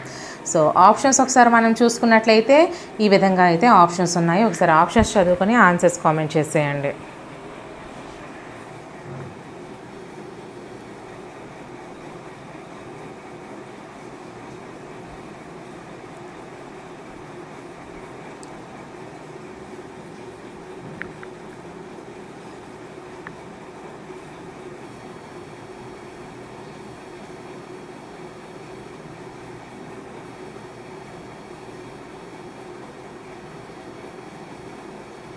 చూడండి ఈ విధంగా మనకి ఆన్సర్ వచ్చేసరికి ఫస్ట్ వన్ ఏ సుమేరియన్ల పటాలు వచ్చేసరికి 4000 సంవత్సరాల క్రితం అండి. బాబిలోనియన్ల పటాలు వచ్చేసరికి 2600 సంవత్సరాల క్రితము. అలెగ్జాండర్ భారతదేశంపై దండయాత్ర వచ్చేసరికి మనకి ఇక్కడ 2300 సంవత్సరాల క్రితము. అలాగే అక్షాంశాలు రేఖాంశాలు సరిగ్గా గీయడానికి పట్టిన సంవత్సరాలు వచ్చేసరికి 2000 సంవత్సరాల క్రితము. అంటే ఆన్సర్ వచ్చేసరికి మనకి second one is the right answer. 3, 4, 1, 2. ఓకేనా. So next question, 23rd question. క్రింది అంశాలను పరిశీలించి వాటిలో సరికాని అంశాన్ని గుర్తించము. ఫస్ట్ వన్ బాబిలోనియన్లు మొట్టమొదటి తయారు చేసిన ప్రపంచం గుండ్రటి పళ్ళెం మాదిరి ఉందని ఊహించారు. సెకండ్ వన్ బాబిలోనియన్ పట్టణాన్ని పటం మధ్యలో చూపారు. థర్డ్ వన్ లోపలి వలయం బయట చేదు నది లేదా ఉప్పు నీటి సముద్రం ఉంది. ఫోర్త్ వన్ దాంట్లో త్రికోణాకారంలో 5 దీవులు ఉన్నాయి. సో మనకి సరైన క్వశ్చన్ ఆన్సర్ అయితే చెప్పేయండి. అండ్ మన ఛానల్లో 1000 బిట్లు కూడా చేస్తున్నాను. ఇప్పుడు 5-6 గంటల వీడియో పడుతుంది. అంటే ఇంతకు ముందు చేసిన చిన్న వీడియోస్ అన్నీ కూడా కలిపి ఆ బిట్స్ రూపంలో అయితే నేను పెద్ద వీడియోగా చేస్తున్నాను. ఒక వీడియో పెట్టుకుంటే ఇంకా మీకు ఆ మొత్తం కూడా ఆ సబ్జెక్ట్ మొత్తం కంప్లీట్ అయిపోతుంది. సో అవి కూడా ఒకసారి చూడండి, ఆల్రెడీ అప్లోడ్ చేసేస్తున్నాను. ఈ వీడియో మీరు చూడడం లేట్ అయితే మాత్రం అప్పటికి అన్నీ కూడా అప్లోడ్ చేసేసే ఉంటాయి. So fourth one is the right answer. దాంట్లో త్రికోణాకారంలో 5 దీవులు ఉన్నాయి. సరి కాని అంశాన్ని ఇది మరి బాబిలోనియన్లు మొట్టమొదట తయారు చేసిన ప్రపంచం గుండ్రటి పళ్ళెం మాదిరి ఉందని ఊహించారు. Yes, exactly. నెక్స్ట్ బాబిలోనియన్ పట్టణాన్ని పటం మధ్యలో చూపించారు. అవును. లోపల వలయం బయట చేదు నది లేదా ఉప్పు నీటి సముద్రం ఉంది. అవును. ఈ 3 కూడా మనకి సరైనవి. ఓకేనా. So next question, 24th question. క్రింది వాటిలో తప్పుగా జతపరిచిన దాన్ని గుర్తించము. ఫస్ట్ వన్ గ్రీకు భౌగోళిక శాస్త్రజ్ఞుడు అనాక్సిమాండర్, సెకండ్ వన్ మిలిటన్ హెకెటియస్లు హెరోడోటస్లు, third one Iraq al Idrisi, fourth one China డామింగ్ హనీతు. సో సరైన సమాధానం కామెంట్ చేసేయండి. ఇది పటాలు వివరాలు చెప్పేటప్పుడు ఆ క్లాస్లో నేను వివరించాను, అది ఆడియో క్లాస్ అమ్మ. బట్ మీరు చూసారో లేదో నాకు తెలియదు. Third one is the right answer. Iraq al Idrisi అనేది తప్పుది. మరి ఏంటేంటి రైట్ అయినవి? గ్రీకు భౌగోళిక శాస్త్రజ్ఞుడు ఎవరు? అనాక్సిమాండర్. మిలిటస్ ఎవరు? హెకెటియస్లు హెరిడోటస్లు. మిలిటస్ అంటే హెకెటియస్ హెరిడోటస్ కలిపి. అలాగే చైనా వచ్చేసరికి డామింగ్ హనీతు. So next question, 25th question. క్రింది అంశాలను పరిశీలించి సరైన దాని లేదా వాటిని గుర్తించము. ఏ హెకెటియస్లు తయారు చేసిన ప్రపంచం పటం మధ్యలో గ్రీస్ ఉంది. బి వీరు ప్రపంచాన్ని యూరప్, లిబియా అంటే ఆఫ్రికా, ఆసియా, ఆస్ట్రేలియా అని 4 ఖండాలుగా విభజించారు. సి ఈ ఖండాలను మధ్యధరా సముద్రం వేరు చేస్తుంది. సో ఫస్ట్ వన్ ఏ మాత్రమే నిజం, సెకండ్ వన్ బి మాత్రమే నిజం, third one A and C నిజం, fourth one A and B నిజం. సో సరైన సమాధానం కామెంట్ చేసేయండి. అలాగే మన ఛానల్లోని వీడియోస్ అన్నీ కూడా ప్లేలిస్ట్ల రూపంలో ఈ వీడియో డిస్క్రిప్షన్లో ప్రొవైడ్ చేస్తున్నాను. ఆ quick revision videos and bits videos, quick revision bits videos కూడా ఇవి మీకు చాలా చాలా అయితే యూస్ఫుల్గా ఉంటాయి. ఇవి మాత్రం అస్సలు మిస్ చేసుకోకండి. అండ్ ట్రిక్స్ వీడియోస్ కూడా చేశాను. ఎగ్జామ్ హాల్కి వెళ్ళిన తర్వాత క్వశ్చన్స్కి ఆన్సర్స్ ఎలా, తెలియని క్వశ్చన్స్కి ఎలా ఆన్సర్ చేయాలి అనేది నేను ట్రిక్స్ వీడియో కూడా చేశాను. ఆ ట్రిక్స్ వీడియోస్ కూడా ఫాలో అవుతూ ఉండండి. సో మీకు ఇంకా ఎటువంటి వీడియోస్ కావాలన్నా సరే ఖచ్చితంగా కామెంట్ సెక్షన్లో కామెంట్ చేయండి. మన ఛానల్ని సబ్స్క్రైబ్ చేసుకొని మీ సపోర్ట్ ఇవ్వండి. వీడియోస్ని లైక్ చేస్తూ ఉండండి. ఆన్సర్ వచ్చేసరికి third one is the right answer, A and C నిజం. హెకేటియస్లు తయారు చేసిన ప్రపంచ పటం మధ్యలో గ్రీసు ఉంది. అలాగే ఈ ఖండాలను మధ్యధరా సముద్రం వేరు చేస్తుంది. ఓకేనా, ఈ రెండు కూడా మనకి సరైనవి, ఇది మనకి తప్పైనది. ఓకేనా, నెక్స్ట్ క్వశ్చన్ మనం చూసుకున్నట్లయితే హరప్పా నాగరికత గురించి సరైన వాక్యాన్ని గుర్తించండి. ఏ, హరప్పా పట్టణ నాగరికత కాంస్య యుగానికి చెందినది. బి, హరప్పా ప్రజల ముఖ్య వృత్తి వ్యవసాయము. సి, హరప్పా ప్రజలు పశ్చిమాసియా, ఈజిప్ట్ దేశాలతో వర్తకం చేసేవారు. డి, హరప్పా నాగరికతను సింధు నాగరికత అని కూడా పిలుస్తారు. సో ఆప్షన్స్ మనం చూసుకుంటే first one A, B, C మాత్రమే, second one B, C, D మాత్రమే, third one A, B, D మాత్రమే, fourth one A, B, C, D. So సరైన సమాధానాన్ని కామెంట్ చేసేయండి. ఒక 3 to 5 సెకండ్స్ అయితే టైం ఇస్తానమ్మా. ఆన్సర్స్ చేయండి, తప్పైనా రైట్ అయినా. ఇవి లైవ్ రూపంలో అయితే మీకు అవుతున్నాయి కదా. మార్నింగ్ 10 o'clockకి, ఆఫ్టర్నూన్ 12 o'clockకి లైవ్ ప్రతిరోజు అవుతుంది. ఇంకా వీలైతే ఈవినింగ్ 4 o'clock కూడా నేను చేయడానికంటే రోజుకి 3 వీడియోలు చేయడానికైతే ట్రై చేస్తాను. సో మీ సపోర్ట్ ఇవ్వండి. So fourth one is right answer అమ్మా. ఏబిసిడి 4 కూడా మనకి సరైనవే. హరప్పా నాగరికత అనేది పట్టణ నాగరికత, అలాగే ఇది కాంస్య యుగానికి చెందినది. అలాగే హరప్పా ప్రజల ముఖ్య వృత్తి వ్యవసాయము. అలాగే హరప్పా ప్రజలు పశ్చిమాసియా, ఈజిప్ట్ దేశాలతో వర్తకం చేసేవారు. హరప్పా నాగరికతను సింధు నాగరికత అని కూడా పిలుస్తారు. ఈ 4 కూడా మనకి సరైనవే. So next question, second question, Sindhu నాగరికత కనుమరుగైపోవడానికి గల ప్రధాన కారణం ఏంటి? ఫస్ట్ వన్ యుద్ధాలు, సెకండ్ వన్ ఆర్యన్ల దండయాత్ర, థర్డ్ వన్ భూకంపాలు సంభవించడం, ఫోర్త్ వన్ వరదలు. సో సరైన సమాధానాన్ని కామెంట్ చేసేయండి.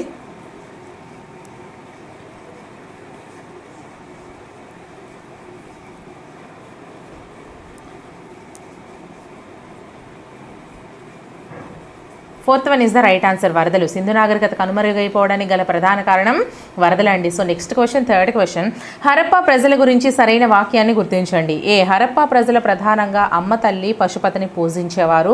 బి, హరప్పా ప్రజల లిపి బొమ్మల లిపి. సి, హరప్పా ప్రజలకు తెలియని లోహం ఇనుము. డి, హరప్పా ప్రజలు వెండిని ప్రపంచానికి పరిచయం చేశారు. So options first one A B C మాత్రమే, సెకండ్ వన్ ఏబిడి మాత్రమే, థర్డ్ వన్ ఏసిడి మాత్రమే, ఫోర్త్ వన్ ఏబిసిడి. సో సరైన సమాధానాన్ని కామెంట్ చేసేయండి. సోషల్కి సంబంధించి already quick revision marathon video upload చేసేసారు. టోటల్ సోషల్ కంటెంట్ ఒక వీడియోలో, అలాగే సోషల్కి సంబంధించి 1000 బిట్స్ ఒక వీడియో రూపంలో అయితే నేను మీకు అప్లోడ్ చేసేసాను. సో అవి కూడా చూడండి. ట్రిక్స్ వీడియో కూడా చూడండి అమ్మా, అది మీకు చాలా చాలా యూస్ఫుల్గా ఉంటుంది.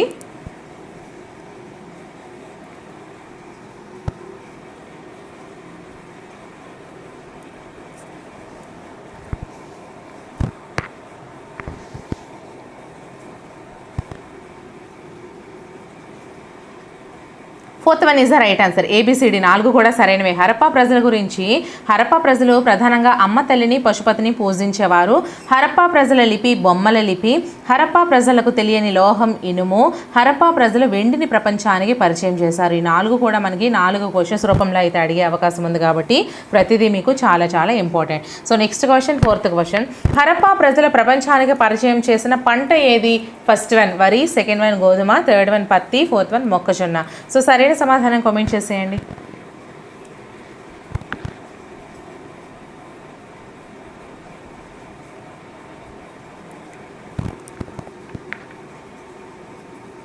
Third one is the right answer అమ్మ, పత్తి. హరప్పా ప్రజల ప్రపంచానికి పరిచయం చేసిన పంట ఏది అంటే పత్తి. So next question, fifth question, భారత్కు స్వాతంత్రం రాకముందు 1921-22లో సింధు నది ప్రాంతంలో త్రవ్వకాలు జరిపిన వ్యక్తి ఎవరు? First one sir John Wheeler, second one sir John Marshall, third one sir John హుల్లుక్, fourth one William Lambton. So సరైన సమాధానం కామెంట్ చేసేయండి.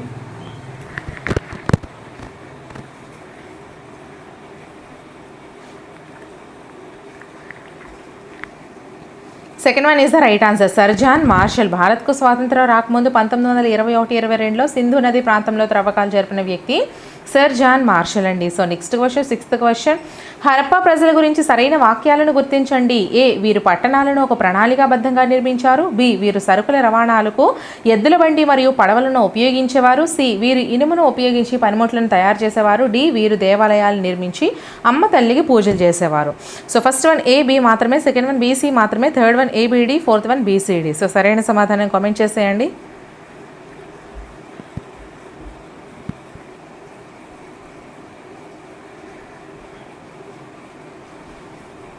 First one is the right answer. A, B మాత్రమే సరైనవి. వీరు పట్టణాలను ఒక ప్రణాళికాబద్ధంగా నిర్మించారు. ఎవరు? హరప్పా ప్రజలు. అలాగే వీరు సరుకుల రవాణాకు ఎద్దుల బండి మరియు పడవలను ఉపయోగించేవారు. ఇది కూడా హరప్పా ప్రజలకు సంబంధించి సరైనది. ఓకేనా? So next question, seventh question, క్రింది వాక్యాలను పరిశీలించి వాటిలో వాస్తవమైన దాన్ని గుర్తించండి. ఏ, సింధు నది పరివాహక ప్రాంతంలో సుమారు 4600 సంవత్సరాల క్రితం అనేక నగరాలు వెలసిల్లాయి.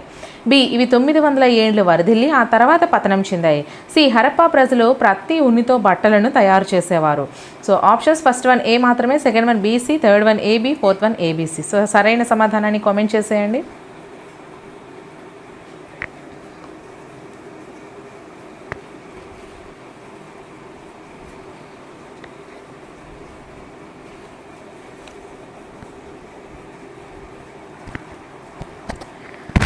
Fourth one is the right answer. A B C మూడు కూడా సరైనవే. సింధు నది పరివాహక ప్రాంతంలో సుమారు 4600 సంవత్సరాల క్రితం అనేక నగరాలు వెలసిల్లాయి. బి, ఇవి 900 ఏండ్లు వరదిల్లి ఆ తర్వాత పతనం చెందాయి. హరప్పా ప్రజలు ప్రతి ఉన్నితో బట్టలను తయారు చేసేవారు. ఈ మూడు కూడా మనకి సరైన సమాధానాలే. So next question, eighth question, వేదాలకు సంబంధించి క్రింది వాటిలో వాస్తవం కాని దాన్ని గుర్తించము. ఫస్ట్ వన్, భారత ఉపఖండంలో మొట్టమొదటి సాహిత్యం వేదాలు. సెకండ్ వన్, వేదాలు మొత్తం 5. థర్డ్ వన్, వేదాలలో ఋగ్వేదం ప్రాచీనమైనది. ఫోర్త్ వన్, వాటిలో దేవతలను కీర్తించే మంత్రాలు సంక్షేమం కోసం చేసే ప్రార్థనలు ఉన్నాయి. సరైన సమాధానం కామెంట్ చేసేయండి. అండ్ మన ఛానల్లో అన్ని వీడియోస్ కూడా ఆల్రెడీ చేసేసాను. ఆ వీడియోస్ లింక్స్ అన్నీ కూడా వీడియో డిస్క్రిప్షన్లో ప్రొవైడ్ చేసేస్తున్నాను. సో చక్కగా చూసేయండి.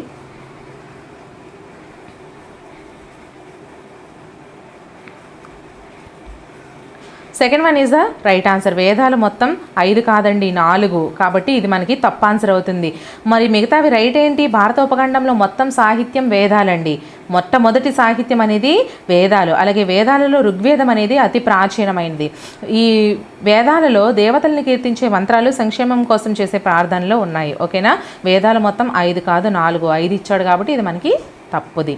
So next question, ninth question, ఒక ప్రత్యేక పానీయం చేయడానికి వాడే తీగ మొక్క క్రింది వాటిలో ఏది? ఫస్ట్ వన్ సోమలత, సెకండ్ వన్ రావిలత, థర్డ్ వన్ జమ్మిలత, ఫోర్త్ వన్ సూరలత. సో సరైన సమాధానం కామెంట్ చేసేయండి.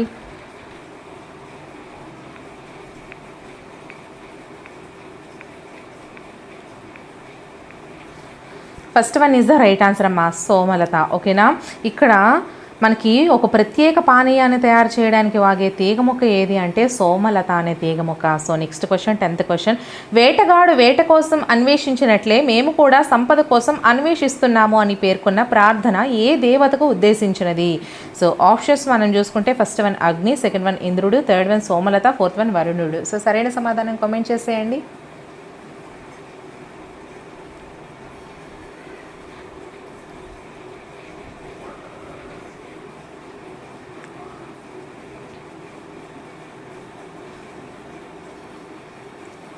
Second one is the right answer. ఇంద్రుడు అమ్మ. వేటగాడు వేట కోసం అన్వేషించినట్లే మేము కూడా సంపద కోసం అన్వేషిస్తున్నాము అని పేర్కొన్న ప్రార్థన ఇంద్రునికి సంబంధించిన ప్రార్థన. నెక్స్ట్ క్వశ్చన్, 11th క్వశ్చన్, క్రింది వాటిలో మన సంస్కృతిని వ్యక్తపరిచే అంశాలను గుర్తించండి. ఏ, కళలు సాహిత్యం, బి ధరించే దుస్తులు, సి పండించే పంటలు, డి రోజువారీ పనులు. So options first one ABC, second one B C D, third one ABD, fourth one A B C D. So సరైన సమాధానం కామెంట్ చేసేయండి.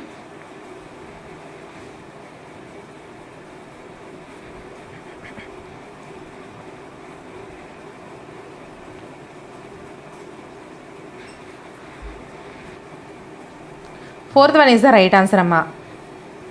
ఏ కళలు సాహిత్యము, సంస్కృతిని వ్యక్తపరుస్తుంది. ధరించే దుస్తులు కూడా మన సంస్కృతిని వ్యక్తపరుస్తాయి. పండించే పంటలు కూడా మనకి సంస్కృతిని వ్యక్తపరుస్తాయి. రోజువారీ పనులు కూడా మన సంస్కృతిని వ్యక్తపరుస్తాయి. So next question, 12th question. క్రింది వాటిలో సాంస్కృతిక వారసత్వ సంపదలను గుర్తించండి. ఏ దేవాలయాలు, బి పురాణాలు, సి ఇతిహాసాలు, డి సంగీతం, నాట్యం, చిత్రలేఖనం. So options, first one ABC, second one B C D, third one ABD, fourth one A B C D. So సరైన సమాధానం కామెంట్ చేసేయండి. మన ఛానల్ని ఇంకా ఎవరైనా సబ్స్క్రైబ్ చేసుకోకపోతే సబ్స్క్రైబ్ చేసుకుని వీడియో నచ్చినట్లయితే ఖచ్చితంగా లైక్ చేయండి అమ్మా.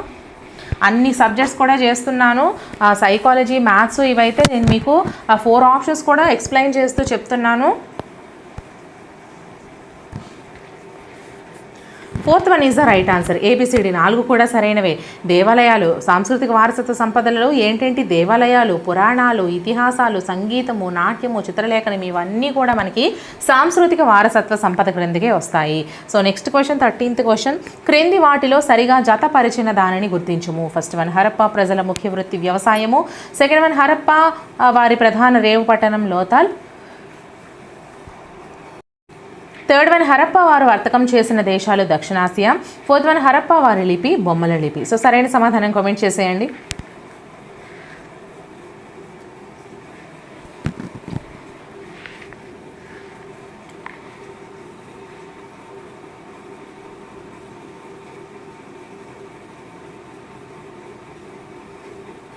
ఇక్కడ క్వశ్చన్ ఒకసారి చూసుకోండి.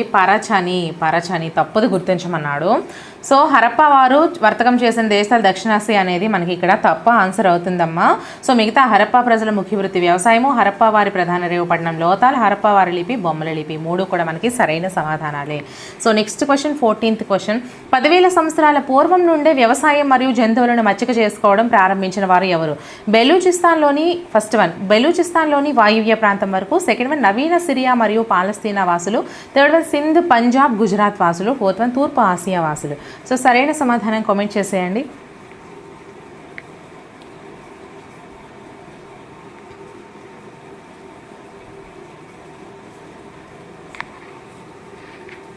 Second one is the right answer. Naveena Syria మరియు పాలస్తీనా వాసులు 10,000 సంవత్సరాల పూర్వం నుండే వ్యవసాయం మరియు జంతువులను మచ్చిక చేసుకోవడం ప్రారంభించిన వారు నవీన సిరియా మరియు పాలస్తీనా వాసులు. So next question, 15th question.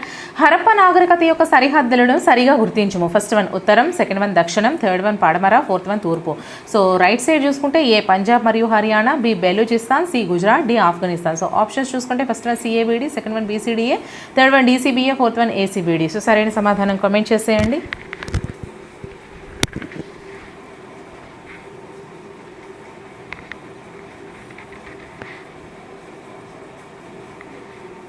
Third one is the right answer అమ్మా.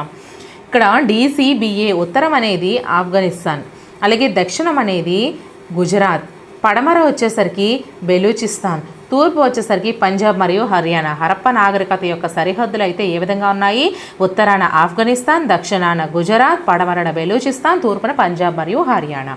So next question, first question. ప్రశస్తి అనగా ఫస్ట్ వన్ రాజులకు గల బిరుదులు, సెకండ్ వన్ రాజులు యుద్ధాలకు వెళ్లే ముందు నిర్వహించే పూజలు, థర్డ్ వన్ శాసనాలలో మొదట పేర్కొనే భాగము, ఫోర్త్ వన్ రాజుల పట్టాభిషేకం సమయంలో నిర్వహించు సైనిక విన్యాసాలు. సో సరైన సమాధానాన్ని కామెంట్ చేసేయండి.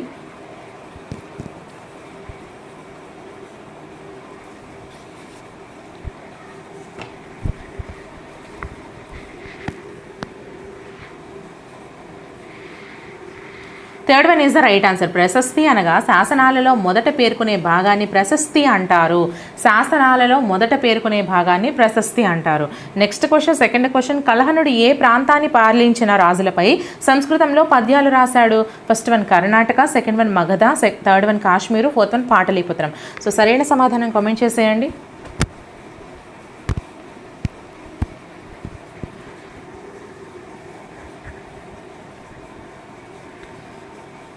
Third one is the right answer. Kashmir. కల్హణుడు కాశ్మీర్ ప్రాంతాన్ని అయితే పాలించి రాజులపై అయితే సంస్కృతంలో పద్యాలు రాయడం జరిగింది. So next question, third question.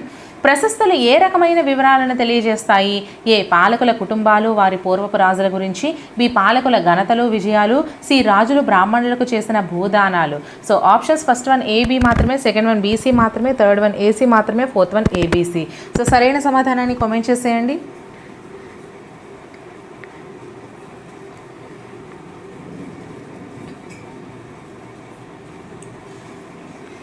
Fourth one is the right answer అమ్మ. ఏబిసి 3 కూడా మనకి సరైనవే. ప్రశస్తులు పాలకుల కుటుంబాలు వారి పూర్వపు రాజుల గురించి తెలియజేస్తాయి. అలాగే ప్రశస్తులు అనేవి పాలకుల ఘనతలు వారి యొక్క విజయాల గురించి తెలియజేస్తాయి. అలాగే ప్రశస్తులు అనేవి రాజులు బ్రాహ్మణులకు చేసిన భూదానాల గురించి కూడా ఈ ప్రశస్తులు అనేవి మనకి తెలియజేస్తాయి. So next question, fourth question, శాసనాలలో మొదటి భాగాన్ని ఏమని పిలుస్తారు? ఫస్ట్ వన్ ప్రవేశిక, సెకండ్ వన్ నిర్మాణము, థర్డ్ వన్ ప్రశస్తి, ఫోర్త్ వన్ పుట. సో సరైన సమాధానం కామెంట్ చేసేయండి.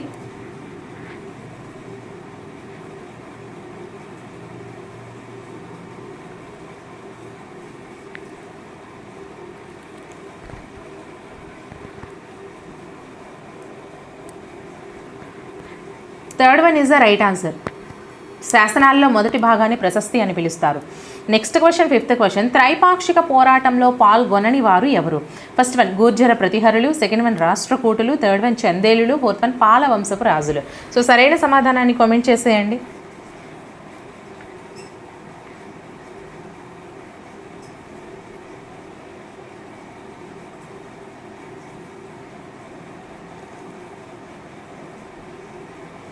Third one is the right answer అమ్మ. చందేలులు. త్రైపాక్షిక పోరాటంలో పాల్గొనని వారు ఎవరు అంటే చందేలులు. ఓకేనా? సో నెక్స్ట్ క్వశ్చన్, మరి పాల్గొన్న వారు ఎవరెవరు? గుర్జర ప్రతిహారులు, రాష్ట్రకూటులు, పాలవంశపు రాజులు. ఈ ముగ్గురు కూడా త్రైపాక్షిక పోరాటంలో అయితే పాల్గొన్నారు. So next question, sixth question, Kitab al Hind అను అరబిక్ గ్రంథాన్ని రచించిన వారు ఎవరు? First one Mahmud Ghazni, second one Iltutmish, third one al Biruni, fourth one Akbar. So సరైన సమాధానాన్ని కామెంట్ చేసేయండి.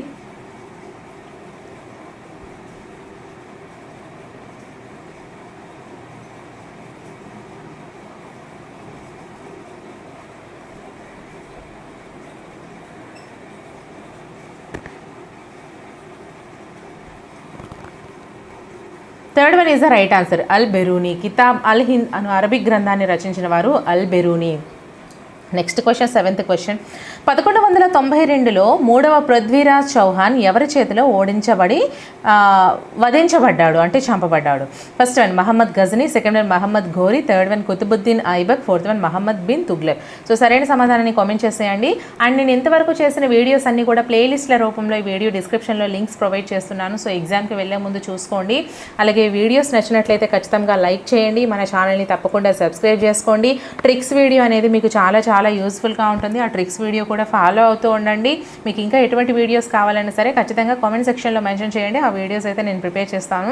So second one is the right answer, Muhammad Ghori. 1192లో 3వ పృథ్వీరాజ్ చౌహాన్ మహమ్మద్ ఘోరీ చేతిలో అయితే వధించబడడం జరిగింది. సో ఫస్ట్ క్వశ్చన్ మనం చూసుకున్నట్లయితే, చోళులలో నౌకాదళాన్ని అభివృద్ధి పరిచిన వారు ఎవరు? ఫస్ట్ వన్ విజయాలయుడు, సెకండ్ వన్ మొదటి రాజరాజు, థర్డ్ వన్ మొదటి రాజేంద్రుడు, ఫోర్త్ వన్ రెండవ రాజరాజు. సో సరైన సమాధానం కామెంట్ చేసేయండి అమ్మా.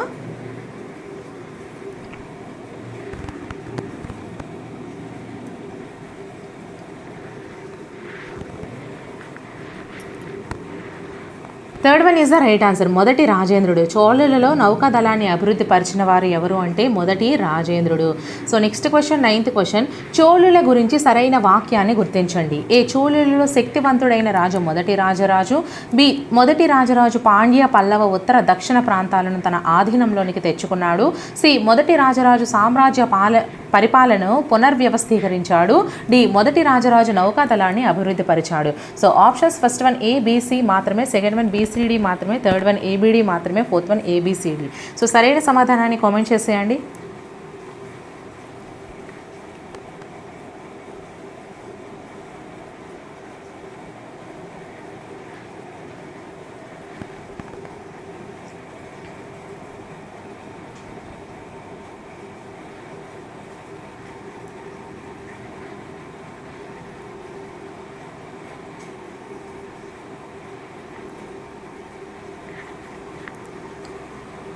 First one is the right answer అమ్మా.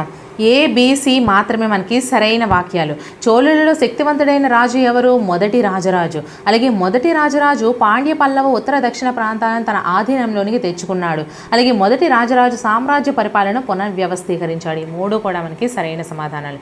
So next question, 10th question, చోళుల కాలంలో రైతుల స్థిర నివాసాలను ఏమని పిలిచేవారు? ఫస్ట్ వన్ నాడు, సెకండ్ వన్ ఊర్, థర్డ్ వన్ వెల్లాల, ఫోర్త్ వన్ కాణని. సో సరైన సమాధానాన్ని కామెంట్ చేసేయండి.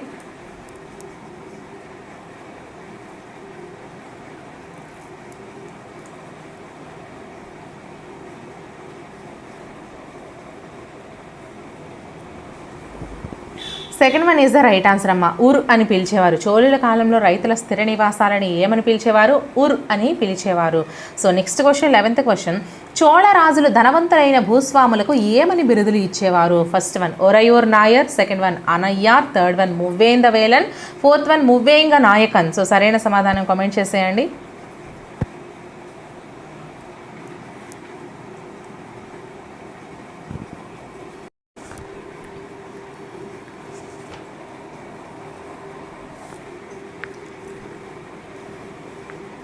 So third one is the right answer. చోళరాజులు ధనవంతులైన భూస్వాములకు మువ్వేంద వేలనని బిరుదులు ఇచ్చేవారు. So next question, 12th question. Thanjavur పట్టణం మరియు నిశుంభ సూదని దేవాలయాన్ని నిర్మించిన వారు ఎవరు? ఫస్ట్ వన్ మొదటి రాజరాజు, సెకండ్ వన్ రాజేంద్ర చోళుడు, థర్డ్ వన్ విజయాలయుడు, ఫోర్త్ వన్ కులోత్తుంగ చోళుడు. సో సరైన సమాధానాన్ని కామెంట్ చేసేయడమ్మా.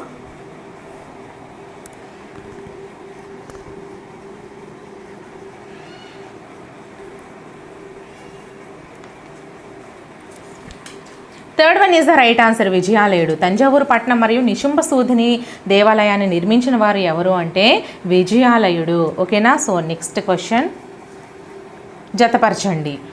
రచయిత left side first one Nannaya Tikkana Errapragada, second one విద్యానాథుడు, థర్డ్ వన్ వినుకొండ వల్లభరాయుడు, fourth one ఏకమ్రనాథుడు.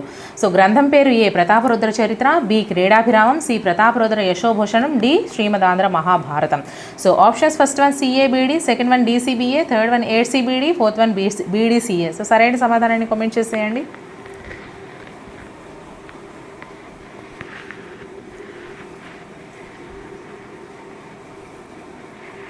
Second one is the right answer, D C B A. Nannaya Tikkana ఎర్రాప్రగడలు శ్రీమదాంధ్ర భారతాన్ని రచించారు. విద్యానాథుడు ప్రతాపరుద్ర యశోభూషణాన్ని రచించాడు. వినుకొండ వల్లభరాయుడు క్రీడాభిరామాన్ని రచించాడు. ఏకమ్రనాథుడు ప్రతాపరుద్ర చరిత్రను రచించాడు. మనకి 5 క్వశ్చన్స్లో అడిగే అవకాశం ఉంది కాబట్టి ప్రతిదీ కూడా చాలా జాగ్రత్తగా చూసుకోండి. So next question. క్రింది వారిలో ఆంధ్ర రాజులుగా కీర్తించబడిన వారు ఎవరు? ఫస్ట్ వన్ శాతవాహనులు, సెకండ్ వన్ విజయనగర రాజులు, థర్డ్ వన్ కాకతీయులు, ఫోర్త్ వన్ వేములవాడ చాళుక్యులు. సో సరైన సమాధానాన్ని కామెంట్ చేసేయండి.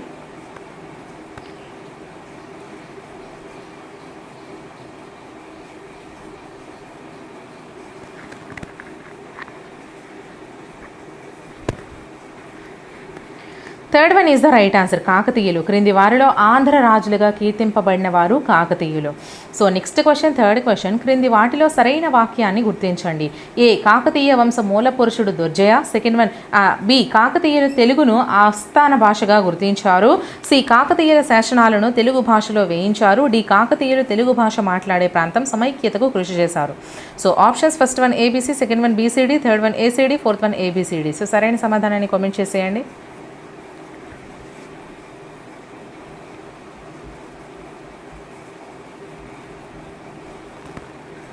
Fourth one is the right answer అమ్మా. ఈ సరైన వాటివి చూడండి ఒకసారి. కాకతీయుల వంశ మూల పురుషుడు ఎవరు? దుర్జయ. కాకతీయుల తెలుగును ఆస్థాన భాషగా గుర్తించారు. ఏ భాషను ఆస్థాన భాషగా గుర్తించారు అంటే కాకతీయులు తెలుగును. కాకతీయుల శాసనాలను ఏ భాషలో వేయించారు? తెలుగు భాషలో వేయించారు. కాకతీయులు తెలుగు భాష మాట్లాడే ప్రాంతం సమైక్యతకు కృషి చేశారు. మొత్తం తెలుగుకు సంబంధించి అంతా కూడా కాకతీయులు చేశారు. So next question, fourth question. ఇక్కడ రాజులు వారి యొక్క పాలనా కాలాలను జతపరచమని ఇచ్చారు. సో ఫస్ట్ వన్ రెండో ప్రోలరాజు, సెకండ్ వన్ ప్రతాపరుద్రుడు, third one Rudramadevi, fourth one రుద్రదేవుడు. సో పాలనా కాలం ఏ క్రీస్తు శకం 1289 టు 1323, బి క్రీస్తు శకం 1262 టు 1289, సి క్రీస్తు శకం 1158 టు 1195, డి క్రీస్తు శకం 1116 to 1157. So options first one CABD, second one DCBA, third one BDCA, fourth one DCBA. So సరైన సమాధానాన్ని కామెంట్ చేసేయండి. అండ్ మన వీడియోస్ ఇంతవరకు నేను చేసినవన్నీ కూడా ఈ వీడియో డిస్క్రిప్షన్లో ప్లేలిస్ట్ల రూపంలో లింక్స్ ప్రొవైడ్ చేస్తున్నాను. సో చక్కగా ఎగ్జామ్కి వెళ్ళే ముందు చూసుకోండి. మీకు ఇంకా ఎటువంటి వీడియోస్ కావాలన్నా సరే ఖచ్చితంగా కామెంట్ సెక్షన్లో మెన్షన్ చేయండి. ఆ వీడియోస్ అయితే నేను ప్రిపేర్ చేస్తాను.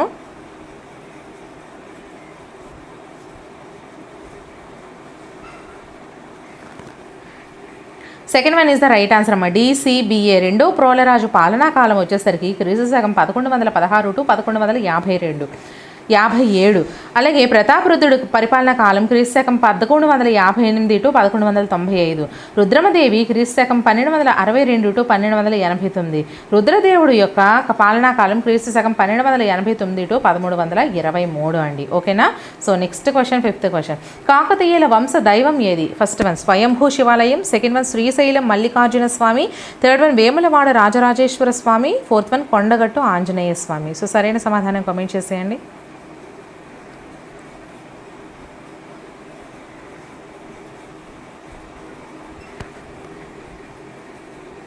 First one is the right answer. కాకతీయుల వంశ దైవం ఎవరు అంటే స్వయంభూ శివాలయం. So next question, 6th question. నాయంకర విధానాన్ని ప్రవేశపెట్టిన వారు ఎవరు? First one Rudramadevi, second one Ganapati దేవుడు, థర్డ్ వన్ రుద్రదేవుడు, ఫోర్త్ వన్ రెండో ప్రోలరాజు. సో సరైన సమాధానాన్ని కామెంట్ చేసేయండి.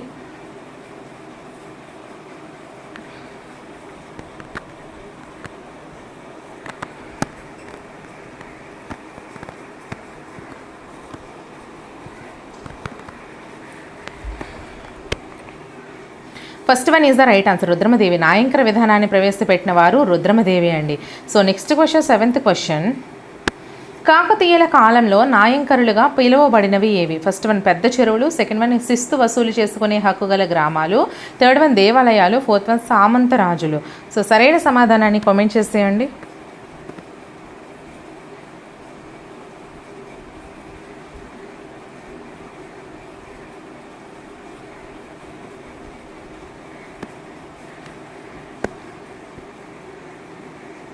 Second one is the right answer. శిస్తు వసూలు చేసుకునే హక్కు గల గ్రామాలు. కాకతీయుల కాలంలో నాయంకరులుగా పిలువబడినవి శిస్తు వసూలు చేసుకునే హక్కు గల గ్రామాలు. So next question, 8th question. Rudramadevi సామంతులలో ఒకరైన కాయస్థ అంబదేవుడు తిరుగుబాటు చేయగా ఏ ప్రాంతంలో జరిగిన యుద్ధంలో రుద్రమదేవి ప్రాణాలు కోల్పోయింది? First one Orugallu, second one Motupalli, third one Chandupatla, fourth one Udayagiri. So సరైన సమాధానాన్ని కామెంట్ చేసేయండి.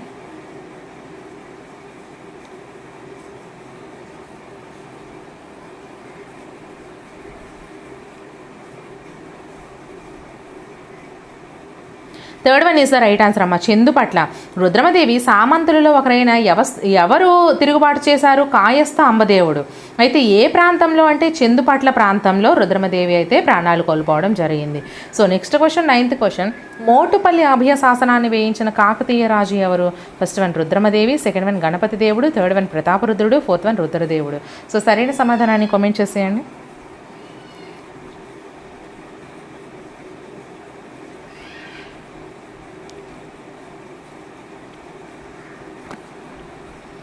Second one is the right answer. Ganapati దేవుడు. మోటుపల్లి అభయ శాసనాన్ని వేయించిన కాకతీయ రాజు ఎవరు? గణపతి దేవుడు అండి. So next question, 10th question. Rudramadevi పాలనా కాలంలో మోటుపల్లి ఓడరేవును సందర్శించిన మార్కోపోలో ఏ దేశస్థుడు? First one Portugal, second one Arab, third one Italy, fourth one Egypt. So సరైన సమాధానం కామెంట్ చేసేయండి.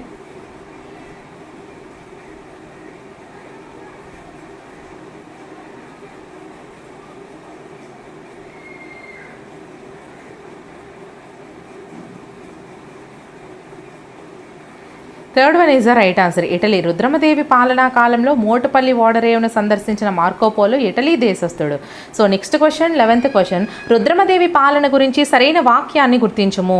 ఏ క్రీస్తు శకం 1262 నుంచి 1289 వరకు సుమారు 27 సంవత్సరాల పాటు ఓరుగల్లును రాజధానిగా చేసుకుని పాలన చేసింది. బి నాటి శాసనాలలో రుద్రమదేవి రుద్రదేవ మహారాజుగా కీర్తింపబడింది. సి రుద్రమదేవి రుద్రదేవ మహారాజుగా పిలిచినది. కాయస్థ అంబదేవుడు. సో ఫస్ట్ వన్ ఏబి మాత్రమే, సెకండ్ వన్ ఏసీ మాత్రమే, థర్డ్ వన్ బీసీ మాత్రమే, ఫోర్త్ వన్ ఏబీసీ. సరైన సమాధానాన్ని కామెంట్ చేసేయండి.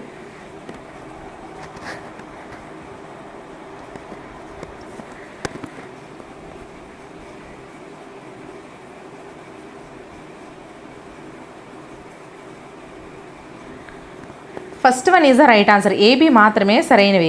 ఇక్కడ రుద్రమదేవి రుద్రదేవ మహారాజుగా పిలువబడింది ఎవరన్నారు? కాయస్థ అంబదేవుడు. తనతోనే యుద్ధం చేసి చనిపోయింది కదా, మరి అంటప్పుడు కాయస్థ అంబదేవుడు ఎందుకు అంటాడు? కాబట్టి ఇది మనకి తప్పు ఆన్సర్ అవుతుంది. మరి రైట్ అయినవి ఏంటేంటి? క్రీస్తు శకం 1262 నుంచి 1289 వరకు సుమారు 27 సంవత్సరాల పాటు ఓరుగల్లును రాజధానిగా చేసుకొని పాలన చేసింది ఎవరు? రుద్రమదేవి. అలాగే నాటి శాసనాలలో రుద్రమదేవి రుద్రదేవ మహారాజుగా కూడా కీర్తింపబడడం జరిగింది. So next question 12th question. విదేశీ వ్యాపారం చేసే వివిధ వస్తువులపై వసూలు చేసే సుంకాలను తెలియజేసే శాసనం ఏది? ఫస్ట్ వన్ బయ్యారం శాసనం, సెకండ్ వన్ మోటుపల్లి అభయ శాసనం, థర్డ్ వన్ వెయ్యి స్తంభాల గుడి శాసనం, ఫోర్త్ వన్ బొల్లి నాయకుడు వేయించిన శాసనం. సో సరైన సమాధానాన్ని కామెంట్ చేసేయండి.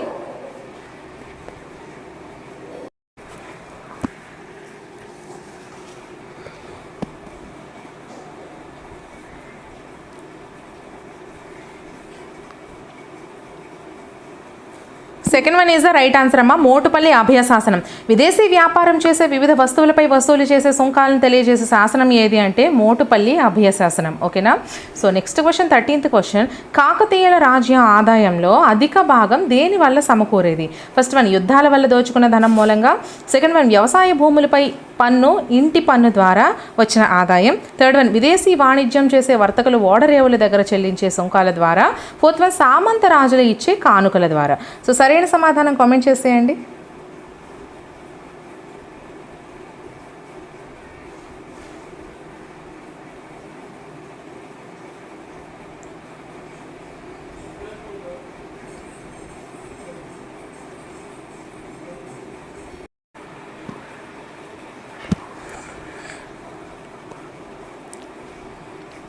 Third one is the right answer. విదేశీ వాణిజ్యం చేసే వర్తకులు ఓడరేవుల దగ్గర చెల్లించే సుంకాల ద్వారా కాకతీయుల రాజ్య ఆదాయంలో అధిక భాగం అయితే సమకూరేది. ఓకేనా.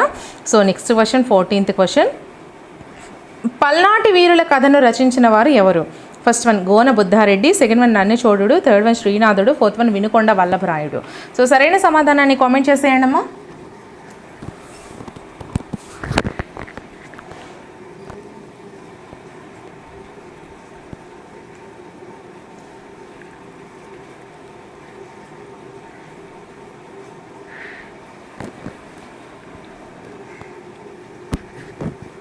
Third one is the right answer శ్రీనాథుడు. పల్నాటి వీరుల కథను రచించిన వారు శ్రీనాథుడు అండి.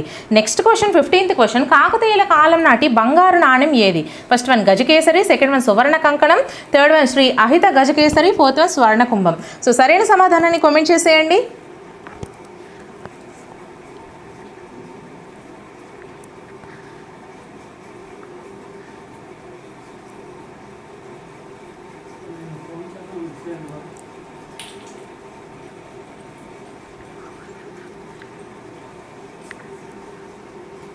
Third one is the right answer Shri Ahita Gajakesari. కాకతీయుల కాలం నాటి బంగారు నాణ్యం Shri Ahita Gajakesari. So next question 16th question. కాకతీయుల రాజులు నిర్మించిన స్వయంభూ శివాలయ కీర్తి తోరణ ప్రవేశ ద్వారం ఉన్న ప్రదేశం ఏది? First one Khammam, second one Kotilingala, third one Motupalli, fourth one Warangal. So సరైన సమాధానాన్ని కామెంట్ చేసేయండి.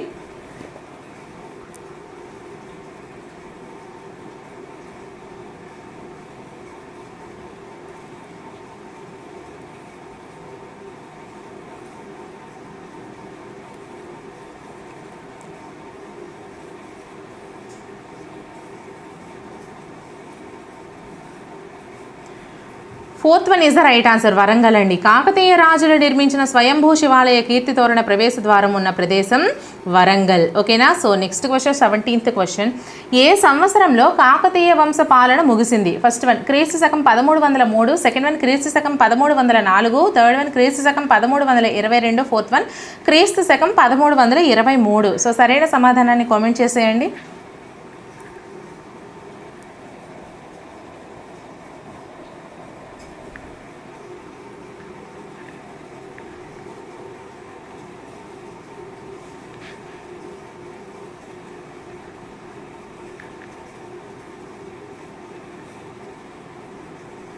Fourth one is the right answer. క్రీస్తు శకం 1323లో కాకతీయ వంశ పాలన అయితే ముగియడం జరిగింది. So next question 18th question. భారతదేశంలో మొట్టమొదటి మహిళా పాలకురాలు ఎవరు? First one Rudramadevi, second one Razia Sultana, third one Padmavati, fourth one Jhansi Lakshmibai. So సరైన సమాధానాన్ని కామెంట్ చేసేయండి అమ్మా. అండ్ అలాగే మన ఛానల్లోని క్విక్ రివిజన్ వీడియోస్ చేశాను, అండ్ అలాగే క్విక్ రివిజన్ బిట్స్ వీడియోస్ కూడా చేశాను. మీకు ఎగ్జామ్కి వెళ్ళిన తర్వాత తెలియని క్వశ్చన్స్కి ట్రిక్స్ వీడియోస్ కూడా చేశాను, క్లాసెస్ చేస్తున్నాను, previous and practice bits videos చేస్తున్నాను. అవన్నీ కూడా ఈ వీడియో డిస్క్రిప్షన్లో లింక్స్ ప్రొవైడ్ చేసేస్తున్నాను. సో చక్కగా చూసుకోండి. అండ్ మీకు ఇంకా ఎటువంటి వీడియోస్ కావాలన్నా సరే ఖచ్చితంగా కామెంట్ సెక్షన్లో మెన్షన్ చేయండి. మన ఛానల్ని మాత్రం తప్పకుండా సబ్స్క్రైబ్ చేసుకొని మీ అందరు సపోర్ట్ ఇవ్వండి. అన్ని వీడియోస్ కూడా ఎటువంటి యాప్స్ లేకుండా ఫ్రీగా చేస్తున్నాను. సో ఖచ్చితంగా మీ సపోర్ట్ ఇచ్చి వీలైతే మీ ఫ్రెండ్స్కి షేర్ కూడా చేయండి. సో దీని ఆన్సర్ వచ్చేసరికి second one is the right answer అమ్మ. భారతదేశంలో మొట్టమొదటి మహిళా పాలకురాలు ఎవరు అంటే రజియా సుల్తానా. ఓకేనా. నెక్స్ట్ క్వశ్చన్ మనం చూసుకున్నట్లయితే క్రింది వారిలో విజయనగర సామ్రాజ్యాన్ని స్థాపించిన వారు ఎవరు? ఫస్ట్ వన్ హరిహర రాయలు, వెంకటపతి రాయలు, సెకండ్ వన్ అచ్యుత రాయలు, అలియరామ రాయలు, third one Harihara Rayalu, Bukkarayalu, fourth one రెండవ హరిహర రాయలు, సాలువ నరసింహరాయలు. సో సరైన సమాధానాన్ని కామెంట్ చేసేయండి అమ్మా.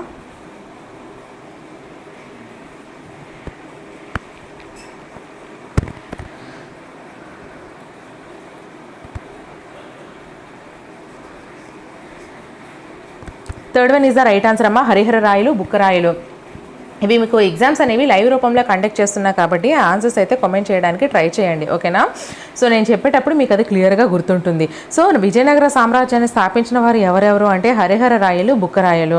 So next question, second question, Vijayanagara సామ్రాజ్యం గురించి సరైన వాక్యాన్ని గుర్తించండి. ఏ కర్ణాటకలో కావేరి నది ఒడ్డున విజయనగరాన్ని నిర్మించారు. బి క్రీస్తు శకం 1336లో విద్యారణ్య స్వామి ఆశీస్సులతో విజయనగర సామ్రాజ్యాన్ని స్థాపించారు.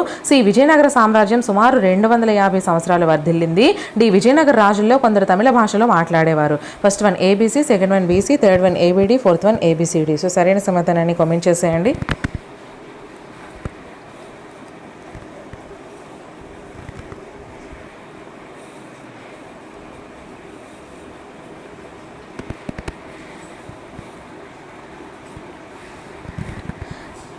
Second one is the right answer అమ్మా. బీసీ అనేవి సరైన వాక్యాలు. ఏంటంటే క్రీస్తు శకం 1336లో విద్యారణ్య స్వామి ఆశీస్సులతో విజయనగర సామ్రాజ్యాన్ని స్థాపించారు. అలాగే విజయనగర సామ్రాజ్యం సుమారు 250 సంవత్సరాలు వర్ధిల్లింది. రెండు కూడా మనకి సరైన సమాధానాలు. So next question, third question, Vijayanagara సామ్రాజ్యాన్ని పాలించిన రాజవంశాల వరుస క్రమాన్ని గుర్తించండి. ఏ సాళువ వంశం, బి తుళువ వంశం, సి సంగమ వంశం, డి ఆరవేటి వంశం. So options first one DCBA, second one CABD, third one ABDC, fourth one DABA. So సరైన సమాధానం కామెంట్ చేసేయండి. ఇక్కడ 2 ఏలు ఇచ్చాడు కదా. C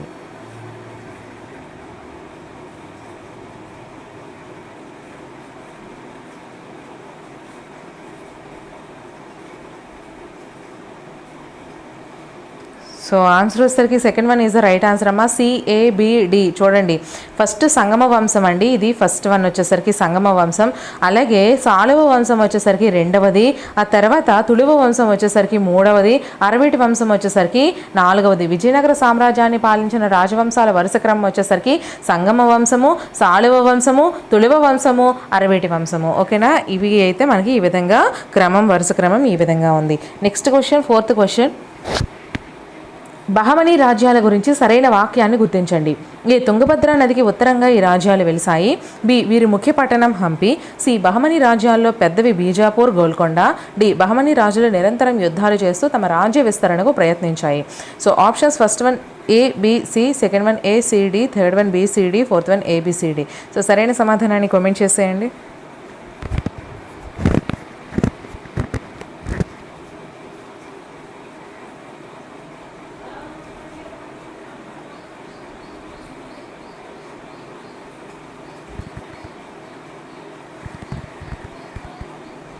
second one is the right answer. ACD Bahmani రాజ్యాల గురించి సరైన వాక్యాన్ని గుర్తించండి. తుంగభద్ర నదికి ఉత్తరంగా రాజ్యాలు వెలిసాయి. అలాగే బహమనీ రాజ్యంలో పెద్దవి బీజాపూర్, గోల్కొండ. అలాగే బహమనీ రాజులు నిరంతరం యుద్ధాలు చేస్తూ తమ రాజ్య విస్తరణకు ప్రయత్నించాయి. మూడు కూడా మనకి సరైన వాక్యాలు. So next question, fifth question, క్రింది వాటిని జతపరచుము. విజయనగర రాజ్యాన్ని సందర్శించిన వారు లెఫ్ట్ సైడ్ ఇస్తే రైట్ సైడ్ దేశం గురించి ఇచ్చాడు. First one Nicolo Conti, second one Abdul Razzaq, third one Domingo Paes. So దేశాలు వచ్చేసరికి A Portuguese, B Persian, C Italy. So options first one CBA, second one ABC, third one BCA, fourth one ACB. So సరైన సమాధానాన్ని comment చేసేయండి అమ్మా.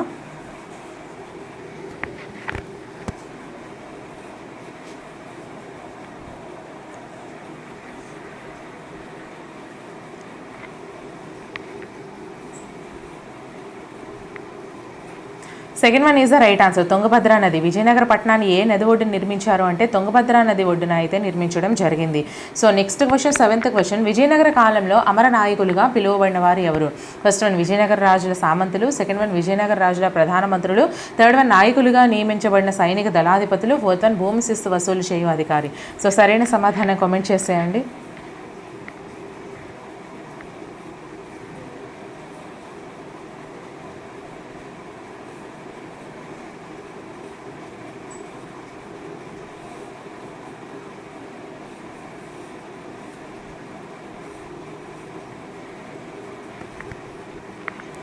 Third one is the right answer. నాయకులుగా నియమించబడిన సైనిక దళాధిపతులు. నాయకులుగా నియమించబడిన సైనిక దళాధిపతులు. విజయనగర కాలంలో అమర నాయకులుగా పిలువబడిన వారు ఎవరు అంటే నాయకులుగా నియమించబడిన సైనిక దళాధిపతులు. So 8th question. విజయనగర కాలంలో అమరం అనగా ఫస్ట్ వన్ సైనికులను నియమించే వ్యక్తికి ఇచ్చే బంగారు నాణాలు, సెకండ్ వన్ నిర్ణీత ప్రాంతంపై రెవెన్యూ శిస్తు వసూలు చేసే అధికారం, థర్డ్ వన్ సామంతులు రాజుగా ఇచ్చే కానుకలు, ఫోర్త్ వన్ నీటి వనరులపై విధించే పన్ను. సో సరైన సమాధానాన్ని కామెంట్ చేసేయండి.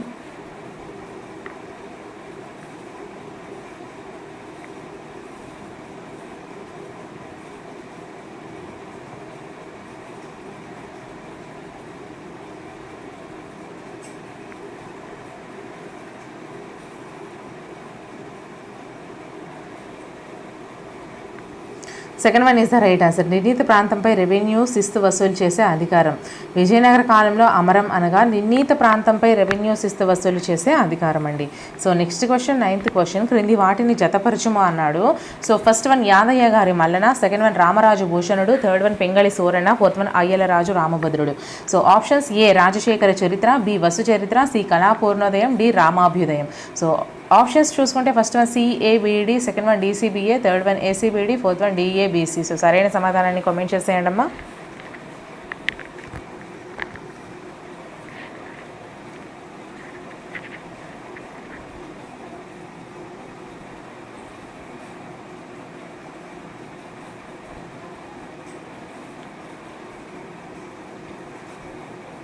Second one is the right answer. DCBA. ఇక్కడ చూడండి, యాదయ్య గారి మలన వచ్చేసరికి రామాభ్యుదయం, అలాగే ఇక్కడ రామరాజు భూషణుడు వచ్చేసరికి కళాపూర్ణోదయం, పింగళి సూరణ వచ్చేసరికి వసు చరిత్ర, అయ్యలరాజు రామభద్రుడు రాజశేఖర చరిత్ర. ఈ విధంగా అయితే వాళ్ళు రచించడం జరిగింది.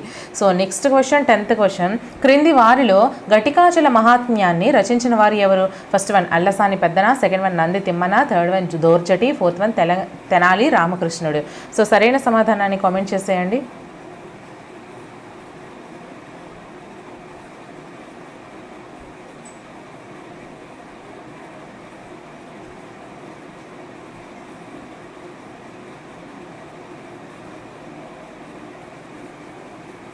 Fourth one is the right answer. Tenali Ramakrishnudu. క్రింది వారిలో ఘటికాచల మహాత్మ్యాన్ని రచించిన వారు ఎవరు అంటే తెనాలి రామకృష్ణుడు అండి. So next question, 11th question. Srikrishnadevarayalu రచించిన ఆముక్త మాల్యద గ్రంథం ఎవరి జీవితం ఆధారంగా రచించబడింది? So first one Periyar, second one Andal, third one Sattanar, fourth one Pampa. So సరైన సమాధానాన్ని కామెంట్ చేసేయండి.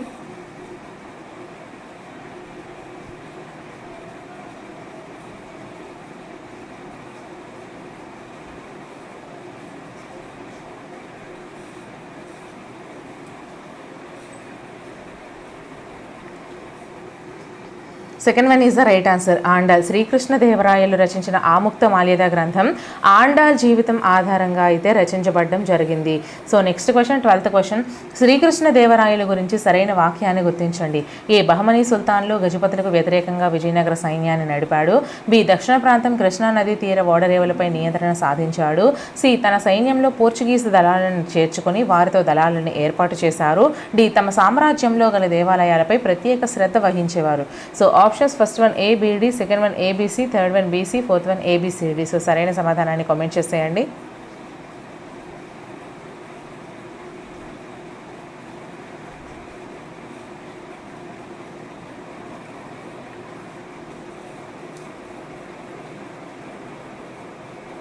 So fourth one is the right answer. ABCD. ఇక్కడ ఏవేవి సరైనవి? బహమనీ సుల్తాన్లు గజపతులకు వ్యతిరేకంగా విజయనగర సామ్రాజ్యాన్ని నడిపారు అంటే మనకి ఒక్కొక్క క్వశ్చన్ కూడా ఒక్కొక్క బిట్ రూపంలో అయితే ఇచ్చే అవకాశం ఉంది. ఇక్కడ ఒకసారి చూసుకోండి ఒక్కొక్క లైన్ కూడా. సో బి దక్షిణ ప్రాంతం కృష్ణా నదీ తీర ఓడరేవులపై నియంత్రణ సాధించాడు, శ్రీకృష్ణదేవరాయలు అండి. ఓకేనా. అలాగే తన సైన్యంలో పోర్చుగీస్ దళాలను చేర్చుకుని వారితో దళాలను ఏర్పాటు చేశారు. తమ సామ్రాజ్యంలో గల దేవాలయాలపై ప్రత్యేక శ్రద్ధ కూడా వహించేవారు. ఎవరు అంటే Srikrishnadevarayalu. So next question, 13th question. క్రింది వాటిలో మహమ్మద్ కులీ కుతుబ్ షా నిర్మాణం కానిది ఏది? First one Hyderabad, second one Charminar, third one Hussain Sagar, fourth one Mecca Masjid. So సరైన సమాధానాన్ని కామెంట్ చేసేయండి. అండ్ మన ఛానల్లో మాత్రం quick revision videos must and షుడ్గా చూడండి. ఆ వీడియోస్ లింక్స్ అన్ని కూడా ఈ వీడియో డిస్క్రిప్షన్లో ప్రొవైడ్ చేశాను. అండ్ ట్రిక్స్ వీడియో కూడా చేశాను. ఇవన్నీ కూడా మీకు చాలా యూస్ఫుల్గా ఉంటాయి. And quick revision bits videos కూడా చేశాను 1000 బిట్స్ రూపంలో. అన్ని సబ్జెక్ట్స్ అండి, ఒక సబ్జెక్ట్ కాదు, అన్ని సబ్జెక్ట్స్ కూడా మీకు క్లియర్గా అయితే ఎక్స్ప్లెయిన్ చేస్తూ చెప్తున్నాను. సో ఎవరు కూడా అస్సలు మిస్ కాకండి. సో ఆన్సర్ వచ్చరికి third one is the right answer, Hussain Sagar. Hussain సాగర్ని మాత్రమే మహమ్మద్ కులీ కుతుబ్ షా నిర్మించలేదు. మరి ఏమేమి నిర్మించారు? హైదరాబాద్ని మహమ్మద్ కులీ కుతుబ్ షా నిర్మించారు, చార్మినార్ నిర్మించారు, మక్కా మసీద్ని కూడా నిర్మించారు. ఈ మూడు కూడా ఎవరి నిర్మాణాలు అంటే మహమ్మద్ కులీ కుతుబ్ షా యొక్క నిర్మాణాలు. So next question, first question. భారత స్వాతంత్ర యుద్ధంలో తపాకులు మరఫిరంగులు ప్రవేశపెట్టిన వారు ఎవరు? First one Humayun, second one Babur, third one Jahangir, fourth one Mahmud Ghazni. So సరైన సమాధానం కామెంట్ చేసేయండి.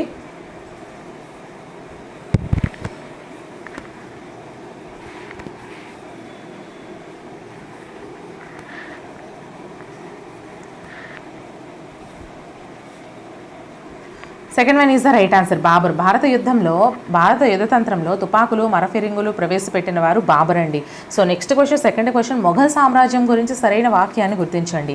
ఏ, మొఘల్ రాజ్య స్థాపకుడు బాబర్. బి, మొఘలులలో పరమత సహనం చూపిన వాడు ఔరంగజేబ్. అలాగే సి, క్రీస్తు శకం 1526లో అక్బర్ ఢిల్లీ సుల్తాన్ ఇబ్రహీం లోడిని ఓడించి ఢిల్లీ ఆగ్రాలను ఆక్రమించుకొని మొఘల్ సామ్రాజ్యాన్ని స్థాపించాడు. So options first one A, C మాత్రమే, సెకండ్ వన్ ఏ, బి మాత్రమే, థర్డ్ వన్ బీసీ మాత్రమే, ఫోర్త్ వన్ ఏబీసీ. సో సరైన సమాధానాన్ని కామెంట్ చేసేయండి.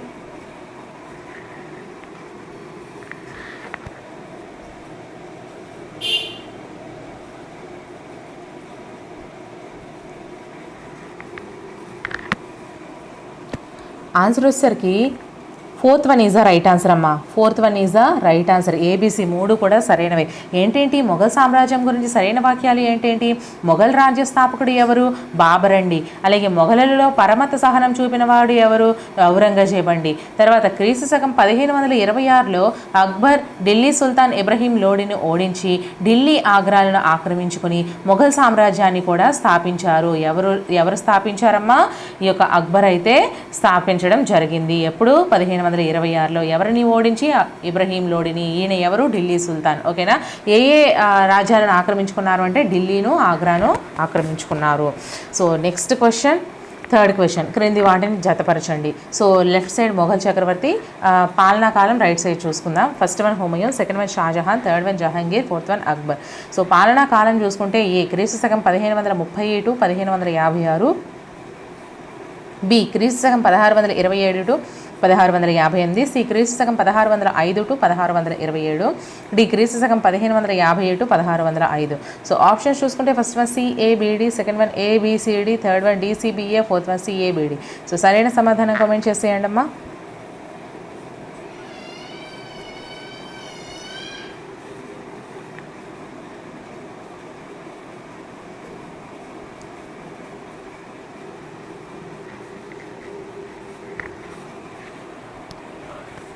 Second one is the right answer.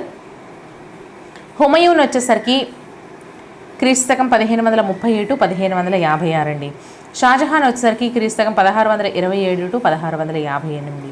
Jahangir వచ్చేసరికి క్రీస్తు శకం 1605 to 1627. అక్బర్ వచ్చేసరికి 1550 to 1605. ఓకేనా. సో ఈ విధంగా అయితే మొఘల్ చక్రవర్తులు వారి యొక్క పాలనా కాలాలు ఉన్నాయి. So next question, fourth question. Guru Tegh Bahadur, Gobind Singh, శివాజీలు ఏ మొఘల్ చక్రవర్తికి వ్యతిరేకంగా తిరుగుబాటు చేశారు? First one Shahjahan, second one Aurangzeb, third one Akbar, fourth one Babar. So సరైన సమాధానం కామెంట్ చేసేయండి.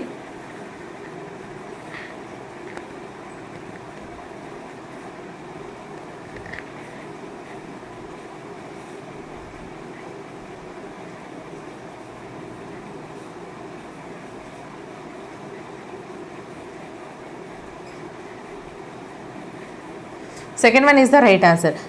గురు తేజ్ బహదూర్, గోవింద్ సింగ్, శివాజీలు ఔరంగజేబ్ చక్రవర్తికి వ్యతిరేకంగా తిరుగుబాటు చేశారు. So next question, 5th question, Mughal సామ్రాజ్యంలోని మన్సబ్దారుల బాధ్యతలు గుర్తించండి. ఏ చక్రవర్తి భవంతులు కాపాడడం, బి కొత్త రాజ్యాలపై దండయాత్ర, సి తిరుగుబాట్లను అణిచివేయడం, డి అశ్విక దళం గుర్రాలను పెంచి పోషించడం. సో ఆప్షన్స్ చూసుకుంటే first one ABC, second one BCD, third one ABD, fourth one A B C D. So సరైన సమాధానం కామెంట్ చేసేయండి.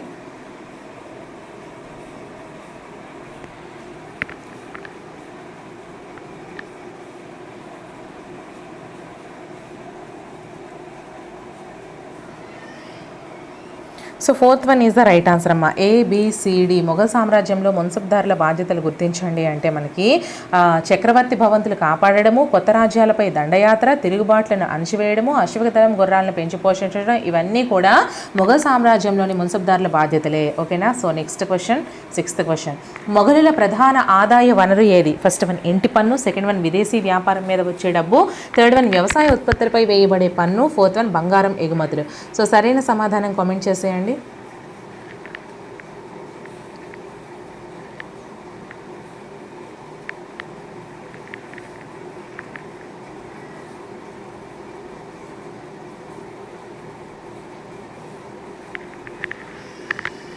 Third one is the right answer. వ్యవసాయ ఉత్పత్తులపై వేయబడే పన్ను ద్వారా మొఘలుల యొక్క ప్రధాన ఆదాయం అయితే రావడం జరిగేది. So next question, 7th question, మొఘలుల కాలంలో ప్రతి బ్లాకుకు ప్రత్యేక శిస్తు పట్టిక ఏర్పాటు చేసి కట్టవలసిన పన్నులు నిర్ణయించడాన్ని ఏమంటారు? First one jagir, second one zabt, third one zamindar, fourth one jat. So సరైన సమాధానం కామెంట్ చేసేయండి. అండ్ మన ఛానల్లో ఉన్నటువంటి వీడియోస్ అన్నీ కూడా ప్లేలిస్ట్ల రూపంలో ఈ వీడియో డిస్క్రిప్షన్లో ప్రొవైడ్ చేస్తున్నాను. వీడియో టైటిల్ మీద మీరు క్లిక్ చేసినట్లయితే ప్లేలిస్ట్లు అనేవి ఓపెన్ అవుతాయి, ఒకసారి చూసుకోండి అమ్మా. ఎగ్జామ్కి వెళ్ళే ముందు అవన్నీ మీకు చాలా యూస్ఫుల్గా ఉంటాయి. మీకు ఇంకా ఎటువంటి వీడియోస్ కావాలన్నా సరే ఖచ్చితంగా కామెంట్ సెక్షన్లో మెన్షన్ చేయండి. ఆ వీడియోస్ అయితే నేను ప్రిపేర్ చేస్తాను. అండ్ మన వీడియోస్ నచ్చినట్లయితే ఖచ్చితంగా లైక్ చేసి మన ఛానల్ని సబ్స్క్రైబ్ చేసుకొని వీడియోస్ని వీలైతే మీ ఫ్రెండ్స్కి షేర్ కూడా చేయండి అమ్మా. సో ఆన్సర్ వచ్చేసరికి ఇక్కడ మనకి second one is the right answer, zabt. మొఘలుల కాలంలో ప్రతి బ్లాకుకు ప్రత్యేక శిస్తు పట్టిక ఏర్పాటు చేసి కట్టవలసిన పన్నులు నిర్ణయించడాన్ని జప్త్ అని పిలిచేవారు. సో గైస్, ఈ వీడియో అయితే ఇక్కడితో కంప్లీట్ అయిపోయింది. అండ్ ఆ వీడియో ఏదైతే ట్రిక్స్ వీడియో చేస్తానో అది మాత్రం మస్ట్ అండ్ షుడ్గా మీరు చూసుకొని వెళ్ళండి, మంచి స్కోర్ అయితే వస్తుంది. సో మన ఛానల్లో అన్ని వీడియోస్ కూడా ఫ్రీగా చేస్తున్నా, ఎటువంటి యాప్స్ లేకుండా. సో ఖచ్చితంగా మీ అందరు సపోర్ట్ ఇవ్వండి. సో వీడియోస్ని లైక్ చేస్తూ మన ఛానల్ని ఫాలో అయిపోతూ ఉండండి. నెక్స్ట్ వీడియోతో మళ్ళీ కలుద్దాం. Until then bye friends.